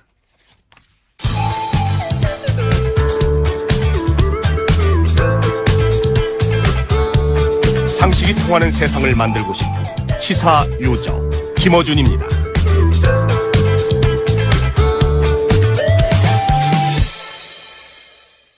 자, 글로벌 팩트 체크까지도 하시는 지난주에 안철수 대표의 독일 방문 관련된 글로벌 체크 한번 했고요. 저희 글로벌 체크 기다리고 있습니다. 근데 이런 분들이 응답을 잘 안 해서 금방금방 안 되는데 정치인들이 만났다고 하는 이제 상대 고위 관료나 인사들 있지 않습니까? 그 사람들한테 지금 쫙 보내가지고 쫙 하려고 하는 중인데 그 중에 안철수 대표는 가장 적극적이고 가장 빠르게 응답을 온 분이고요. 자, 그러면 소장님과 함께 오늘은 무슨 주제를 할지 안녕하십니까? 네, 안녕하십니까. 네. 그러니까 글로벌 팩트 체커라는 새로운 또 직책이 생겼는데 어쨌든 그 많은 외국에 계신 청취자분들도 이 관련해서 뭐 제보를 해주시면은 뉴스 공장에서 어디다 제보를 합니까, 근데? 뉴스 공장에다 제보를 하면 되죠. 아니, 소장님한테 직접 제보하는 방법은 뭡니까? 저한테도 해도 되는데 그 뭐 저한테 이메일로 보내셔도 되고요. 이메일 주소가 어떻게 되십니까? 이메일 주소 그 끝날 때 말씀드릴게요. 시간이 이제 그러니까. 네. 알겠습니다. 안 말하고 넘어갈 것 같은데. 오늘 주제는 뭡니까? 오늘 두 가지 준비를 해봤습니다. 빨리빨리 할 수 있을지 이제 봐야 되겠는데, 아까, 초반에 얘기를 하셨더라고요. 잠깐 얘기했습니다. 예, 트럼프. 결국 이 러시아 게이트에 발목 잡히나. 그럴 개연성이 점점 높아지고 있죠. 이 이야기를 해볼까 하고, 그 다음에 사실은 메인은 메르켈 총리가 정치 위기를 맞았거든요. 이 사선을 앞두고. 독일이 연정이 지금 구성이 안 되고 있죠. 그렇죠. 근데 이 대연정으로 과연 돌파 가능한가 이 가능성이 다시 부각되고 있어서 그 얘기를 해볼까 합니다. 알겠습니다. 그 트럼프 대통령이 정치적인 위기를 맞고 있다. 사실 따지고 보면은 바다 건너 미국만의 얘기가 아니라 이 트럼프 대통령이 이제 국내 문제로 발목이 잡히게 되면은 이 국제 문제, 특히 이제 한반도 문제에서도 사실 내 코가 석자인데 거기서 뭘 어떻게 할 수 있을 그런 어떤 뭐라고 할까요? 그 반경이 좁아지죠.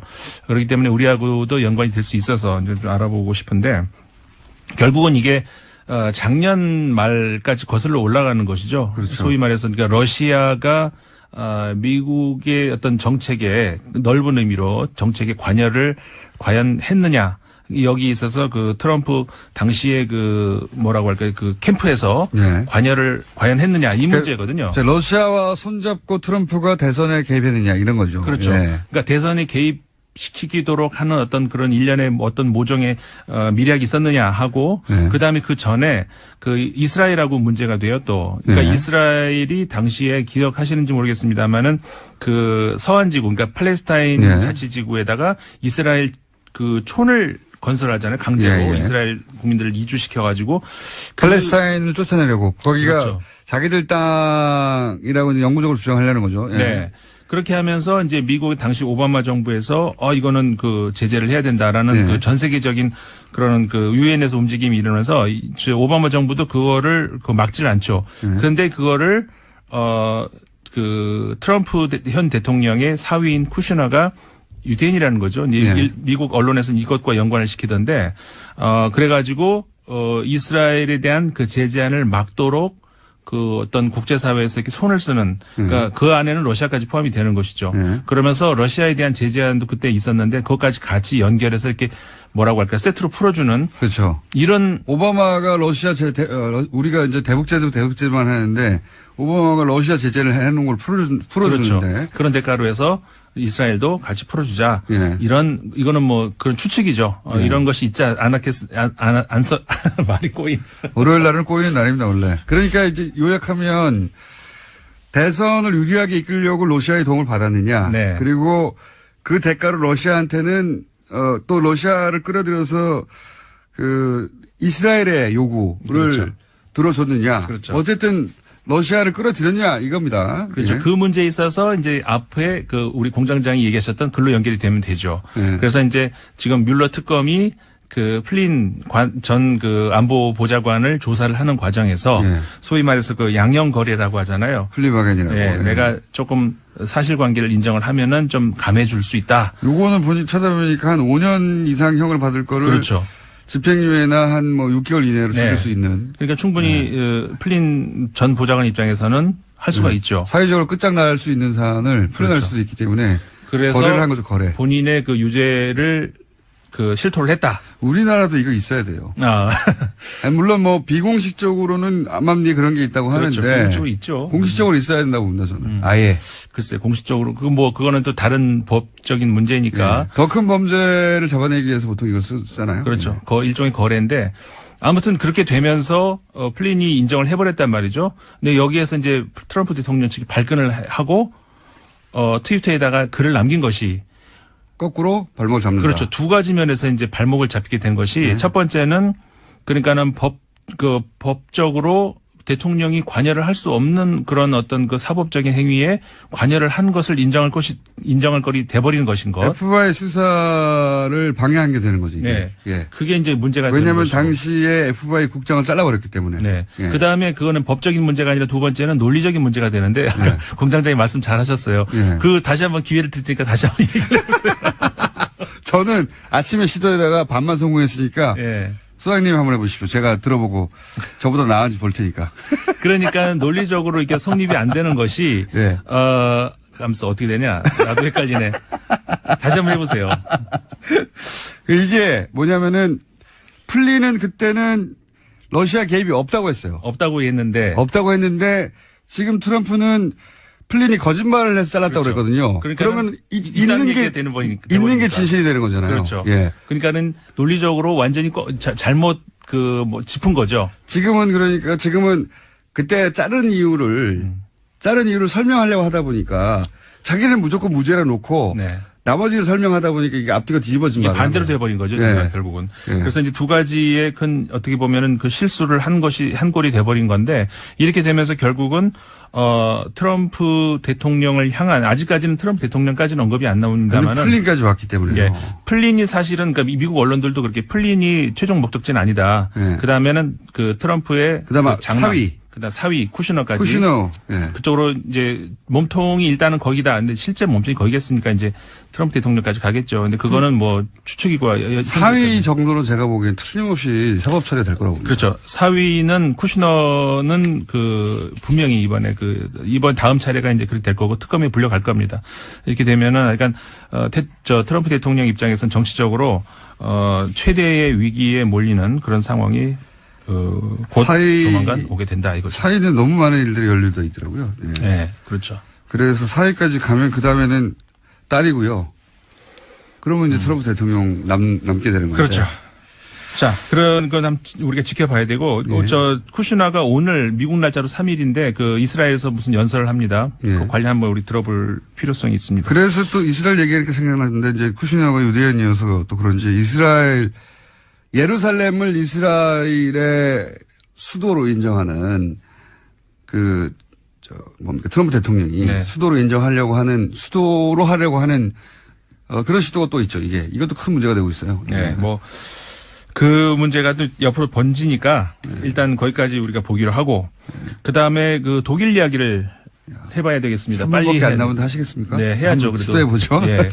자, 간단하게 하자면 우리가 자메이카 연정이라고 흔히 얘기를 하죠. 왜 그러냐면은 독일의 세 개의 정당이 색깔이 검은색, 노란색, 초록색이기 때문에 자메이카 국가 색깔하고 국기 색깔하고 비슷해서 그렇게 부르는 건데 뭐냐면은 지난 총선에서 제1당, 그러니까 승리를 했던 하지만 과반에 실패했던 기민연 혹은 기민당이라고도 하죠. 기독교 민주당이 메르켈 총리죠. 다시 정부를 구성하는 데 있어 가지고 기독교 사회당, 그 다음에 기사당, 그 다음에 기독교 사회당은 워낙에 이제 같이 항상 왜냐하면 지역 정당이기 때문에 붙어 있으니까는 그렇게 치고 기민 기사는 붙어 있다고 보시면 그렇죠. 그 다음에 자유민주당, 자민당 이 정당이 노란 색깔을 상징하고 있는데 이 정당은 우파죠. 그러니까는 우파 중에서도 친기업 성향. 그러니까 어떻게 보면 우리나라의 주류 우파랑 비슷하다라고 생각하셔야 됩니다. 거기서 이념이 빠진 이렇게 생각하시면 될 것 같아요. 그렇죠. 이념이 빠지고 그러니까는 굉장히 극단적인 자유주의를 주장하는 어떤 그런 쪽에 이제 속하는 것이고, 그러니까는 세데우 그러니까는 기민당보다 더 약간 오른쪽에 가 있다. 오른쪽에 있는. 그 다음에 또 하나의 정당이 이제 녹색당이거든요. 이제 문제가 여기서 생기는데 친한강. 세데우 기민당을 가운데 두고서 자민당하고 녹색당하고 이게 좌우로 양쪽에 서로 좀 안 맞는 정당이거든요. 그걸 묶어서 지금 연정을 하려고 하는데 그게 실패를 했죠. 여러 가지 실패한 이유가 일단 에너지 문제에 있어서 핵 발전은 이제 폐기하기로 2030년까지 폐기하기로 됐지만 이 화석 연료를 2020년까지 폐쇄를 하느냐 안 하느냐 문제에 있어서 자민당과 녹색당이 전혀 맞지를 않죠. 그다음에 조세 제도에서도 전혀 둘이 안 맞아요. 그러니까 깨져버리는 거라는 거죠. 자민당이 결렬 선언하고 일어나. 그렇죠. 재밌는 게 자민당이 먼저 결렬 선언했어요. 난 네. 녹색당이 먼저 할 줄 알았는데 아무튼 이렇게 되면서 정치적인 위기를 맞았죠. 선거를 다시 해야 되느냐 이런 네. 문제까지 왔는데 독일은 참고로 잘 모르시는 분들 있으니까 독일은 한 5-6개 정당이 항상 원내에 진출해 있거든요. 그렇죠. 독일식 정당 명부제 때문에 지지율만큼 받기 때문에 네네. 항상 연정을 안 하면은 사실 구성이 안 돼요. 구성이 안 돼요. 예. 다수당이 구성이 안 되니까. 그래서 이제 이번에도 하려고 그랬고 2차 대전 이후에 항상 구성해 왔는데 처음으로 연정 구성이 실패했다. 그렇죠. 위기다 이런 거죠. 그래서 위기다 이런 얘기를 나왔는데 30초 남았습니다. 그래서 마지막으로 남은 제일 가능성이 있는 것이 예. 제1 야당인 3인당과 대연정을 한마디로 말해서 이건 우리가 대연정이라고 하는 것이죠. 왜냐하면 규모가 크거든요, 얘네들은. 여당하고 제1야당하고 연정을 하니까 예. 이렇게 되면은 과연 그럼 가능할 것인가. 근데 3인당 입장에서는 이게 불가능하다 생각된 것이 할 때마다 대연정에 참여할 때마다 지지율이 떨어졌어요. 그렇죠. 자기 지지자들을 배반하는 거니까. 그렇죠. 지금 이런 상황입니다. 이번에는 어떻게 가능성이 더 높아 보이는 것이 이거 아니면 길이 없다. 임상훈 소장이었습니다. 감사합니다. 안녕.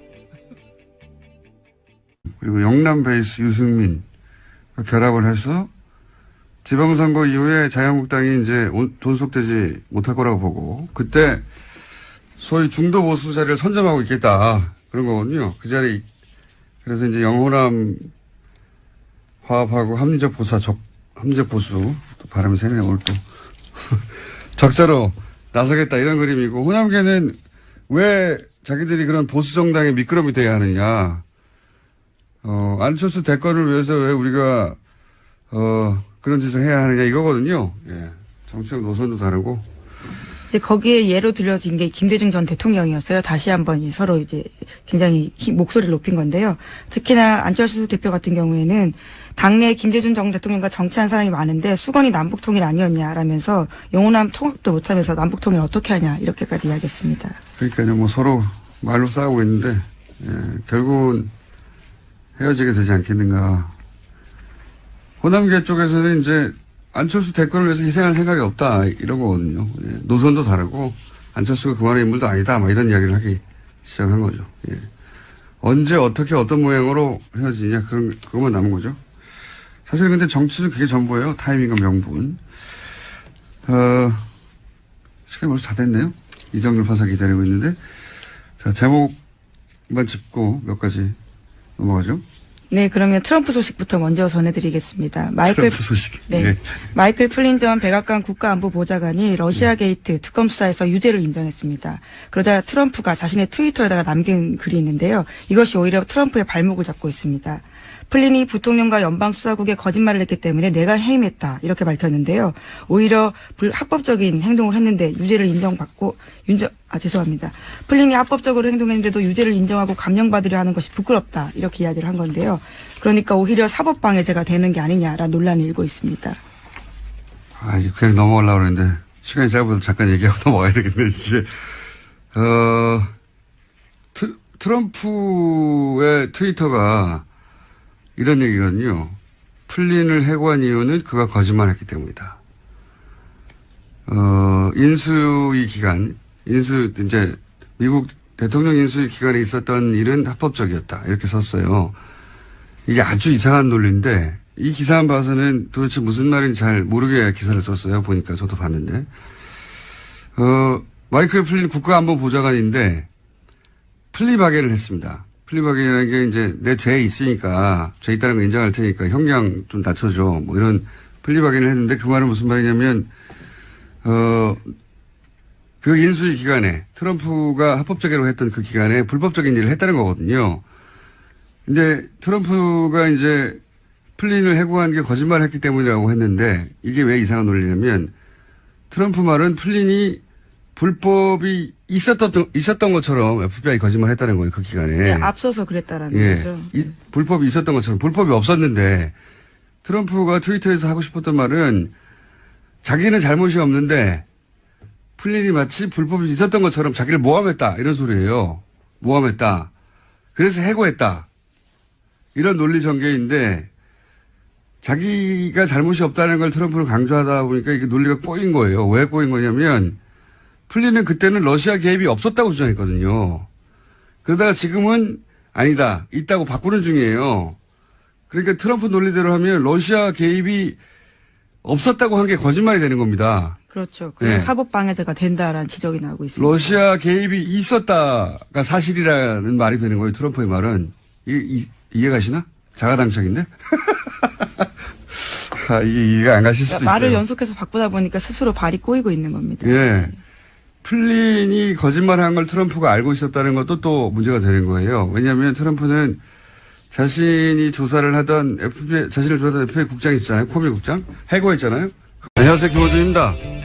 김관진 인관비의 석방에 대해 인천지법의 김동진 부장판사는 자신의 SNS 통해 형사수석부에 석방 결정에 대하여 법 이론이나 실무 측면에서 동료 법관들과 이야기 나눈 적이 있는데 석방 결정을 납득하는 법관이 한 명도 없다며 법관 19년째인데 이런 식의 구속 적부심은 본 적이 없다고 주장했습니다.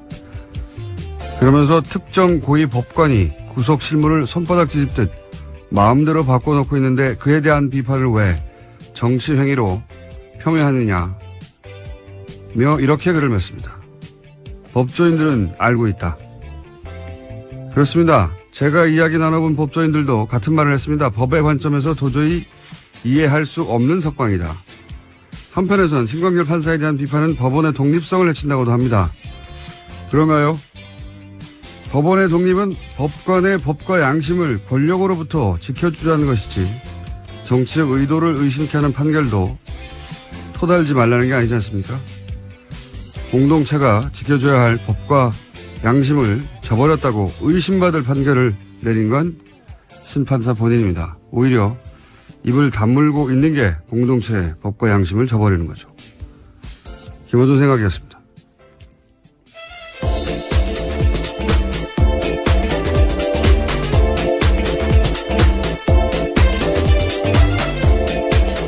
시사인의 김은지입니다. 자, 월요일이니까 뭐가 많겠죠? 네, 뉴스가 많습니다. 뉴스가 많고, 예, 오늘 미니도 있고 게스트도 많습니다. 자, 오늘 속도를 좀 빨리 해서 달려가 보죠. 첫 번째 뉴스는 뭡니까? 네, 어제 사고가 있었습니다. 인천 영흥도 인근 해상에서 낚싯배가 급유선과 부딪힌 뒤 전복되는 사고가 있었는데요. 배에 탄 22명 중 13명이 숨졌습니다. 그리고 2명이 현재 실종 상태인데 밤새 실종자 수색에 나섰지만 아직까지 찾고 있지 못하고 있습니다. 해경은 어제 충돌 선박 선장과 선원 2명을 업무상 과실치사 혐의로 긴급 체포했습니다. 세월호 때와 이제 대처를 비교하려는 어쩔 수 없는, 예, 기자들의 어떤 속성 때문에 관련 뉴스가 굉장히 많을 수밖에 없는 뉴스예요. 예. 뭐 정상적인 정부라면 사실은 다를 수밖에 없고 대처가, 문재인 정부의 대처가 지금 특별할 건 없다고 보는데 저는 정상적이라면 다 이렇게 했어야 되니까. 근데 이제 거꾸로 문재인 정부에서 대처하는 걸 보니까 다시 박근혜 정부 때 안 했던 게 눈에 띕니다. 예, 이 뉴스를 보니까. 가장 먼저 눈에 띄는 게 해군 투입이에요, 해군 투입. 예, 이번에는 해군 함정이 16척인가요? 그리고 헬기도 투입되고, 그리고 해군 소속 잠수사들 20여 명 투입되고 즉각. 근데 당시로 되돌아 가보면 황기철 전 해군 참모총장이 통영함이 구조함이었거든요. 예. 출동 명령을 내리는데 상부라고만 표현됐는데 도대체 누가 정확하게 제재했는지는 안 나오고 상부가 출동을 제지하고. 근데 말이 안 되잖아요. 지금 조그만 이 낚싯배가 지금 사고가 났는데도 좀 배가 16척이 갔는데 그래서 구조 전문 함정인데 게다가 근처에 있었어요. 통영함.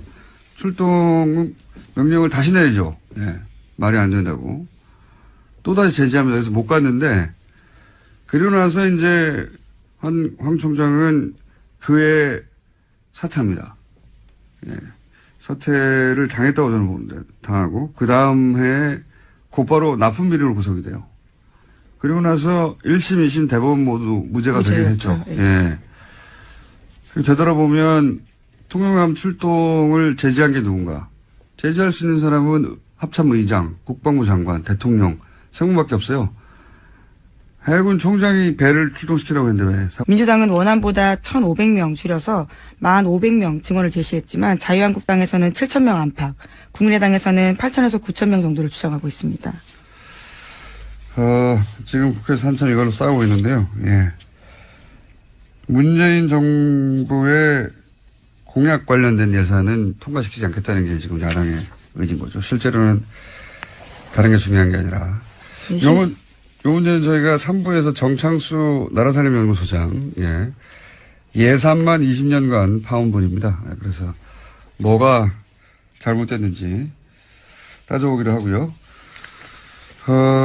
그리고 지난 주말에 그 SNS, 제가 오픈에서도 잠깐 얘기했지만, 김동진 부장판사. 굉장히 화제였어요. 관련 뉴스가 많이 있죠. 이것도. 네, 김관진 전 장관 등 구속 적부심을 통해서 석방에 잇따라 되자요. 여기에 대해서 현직 부장판사가 공개적으로 비판을 해서 화제가 되고 있습니다. 아까 말씀하신 것처럼 자신도 법관 생활이 19년째인데 구속 적부심에서 이런 식으로 하는 것은 본 적이 없다. 이렇게 지적하고 있는데요. 김 부장판사 같은 경우에는 과거의 원세훈 전 원장 판결에 대해서도요. 비판을 한 바가 있습니다. 본 적이 있다는 법조인들을 제가 본 적이 없어요. 저도 궁금해서 물어봤는데, 이제 신광열 판사를 비판하는 거는 이제 정치적 비판이라고들 보수 매체에서도 하는데, 이 석방 자체가 정치적인 거죠, 사실은. 석방 자체가. 그리고 이제 김동진 판사 페이스북 발언에 대해서 비판이 있어요. 법관은 판결로 말해야 되지 않느냐. 법관이 맡은 개별 사건에 대해서는 판결문을 쓰니까, 그때 이제 판결로 하고 싶은 말을 하죠.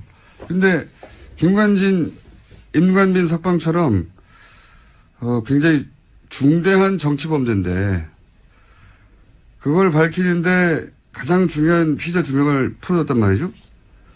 이런 경우, 내 판결이 아니니까 아무 말도 하면 안 된다는 거잖아요. 지금, 김동진 판사의 비판은, 대한 비판은. 그러니까, 어떤 판결에 대해서 아무도 어떤 말도 하면 안 된다.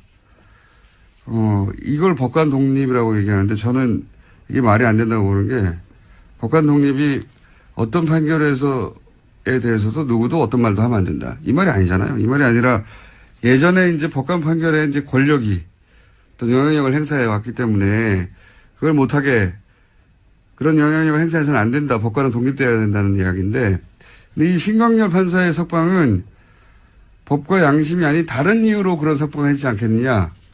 이런 의심을 하는 거거든요. 그러니까 끊임없이 문제 제기를 거꾸로 해야 돼요. 그게 법관이 법과 양심이 아닌 다른 이유로 판결했다고 의심이 되면 그런 거 아니냐고 계속 이야기를 해야 그게 사회적인 압력이 되고 그래서 오히려 그게 사법부의 독립을 지키는 거죠. 예. 석방이 이상하다 계속 떠들어야 되는 사건인 겁니다.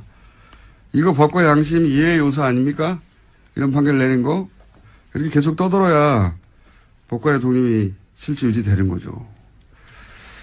이걸 못하게 하는 건 좀 말이 안 된다고 보는데 저희 그래서 김동진 판사에게 급히 어제 인터뷰 요청을 하였으나 거절당했습니다. 언젠가 한번 꼭 모시고 싶습니다. 다음 뉴스는 뭡니까?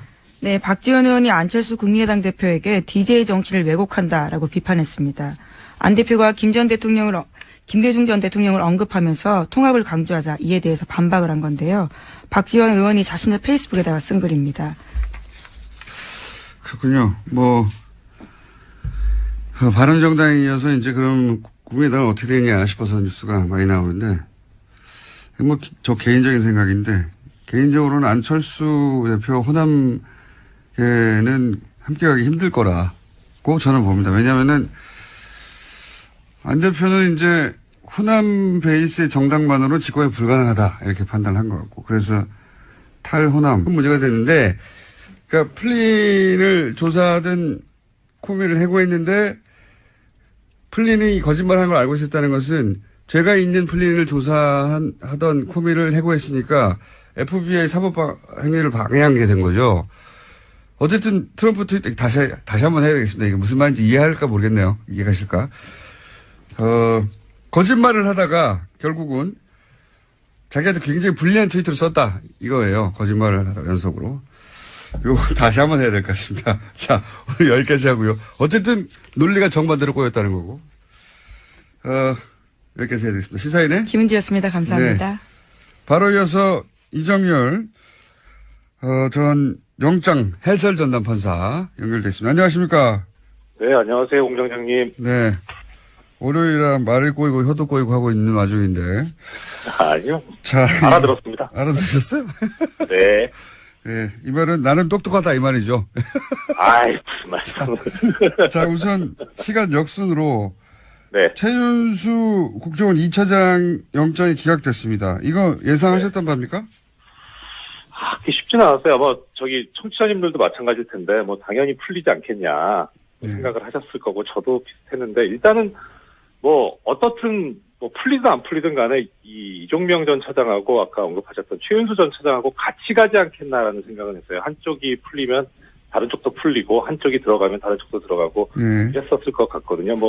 얘기 들어보면은 또 이런 말씀하시는 분들도 계시더라고요. 이 김관진 전 장관이나 임관빈 전 실장 같은 경우는 이제 종전에 그 이명박 박근혜 정권 때 무기거래 관련이 있는 사람들이라 입을 막을 필요가 있어서 꼭 풀어줘야 되는데, 지금 이 전 차장은 무기거래랑 관련이 없으니까 그냥 적부심에서 못 나오지 않겠냐 이런 얘기를 하시는 분들도 계시던데, 아무튼 이제 진짜 구속되지 않겠나 싶었어요. 최 전 차장도 이종명 전 차장 적부심에서 못 나가니까.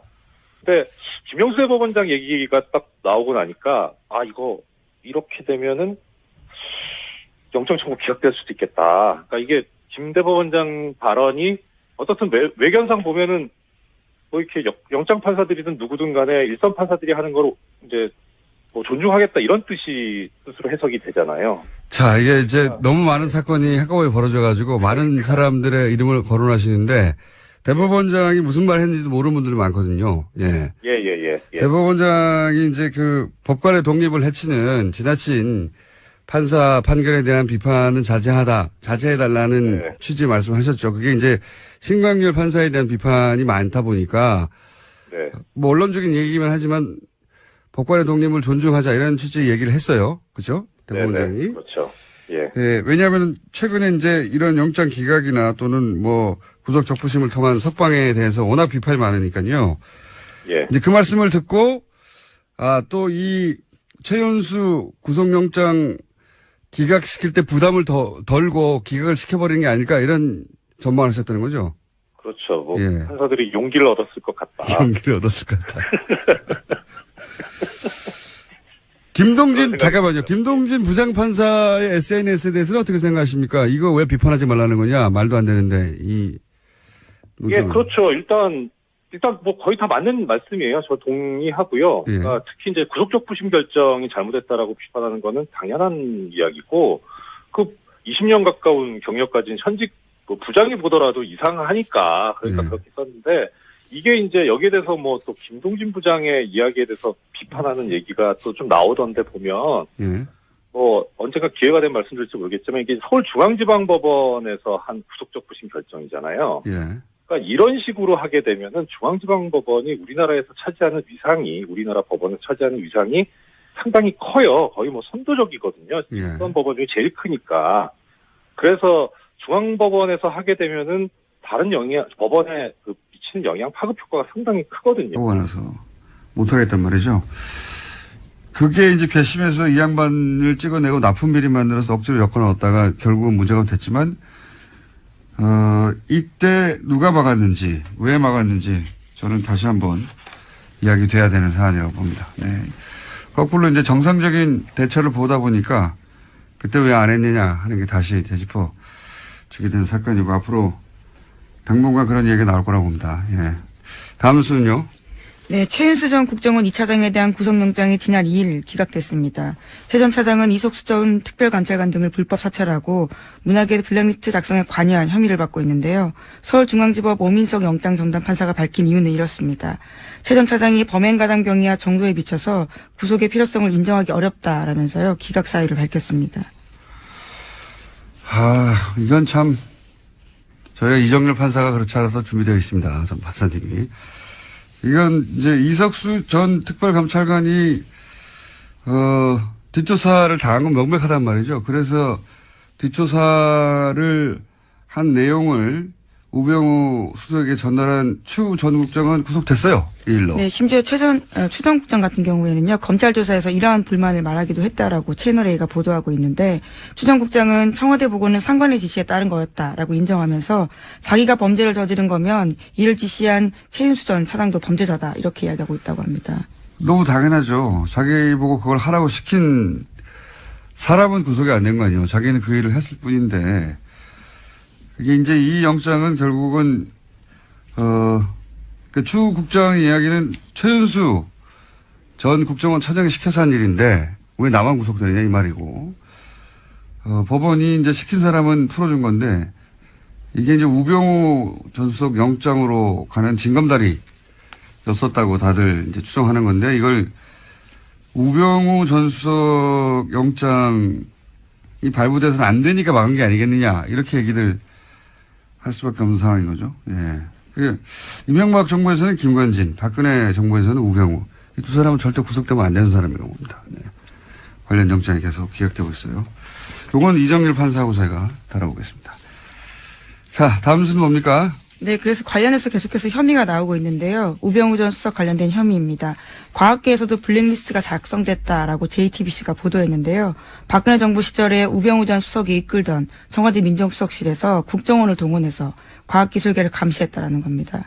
최소 300명 이상의 단체와 개인이 포함되어 있다라고 하는데 국정원 적폐청산 TF가 관련된 문건을 발견하고 검찰에 넘겼다라고 합니다. 아니, 문화예술은 대중들에게 뭐 영화나 드라마가 영향을 끼치니까 그랬다고 치더라도 과학계는 왜 그랬을까요? 예. 이런 건 무슨 어떤 특별한 계기가 있어야 되거든요. 예.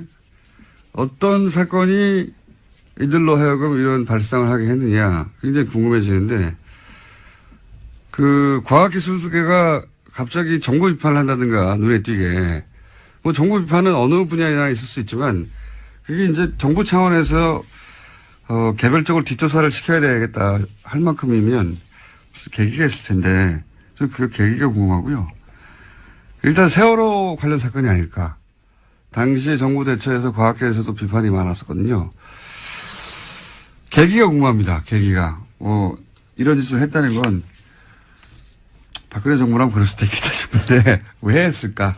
그게 궁금하다. 1차 보도니까 이것도 역시 이제 우병우 민정수석실에서 했던 거니까 그리로 가는 혐의가 추가가 된 겁니다. 추가가 된 건데 왜 했을까 궁금합니다. 저는 신기해요. 자, 다음 수는요.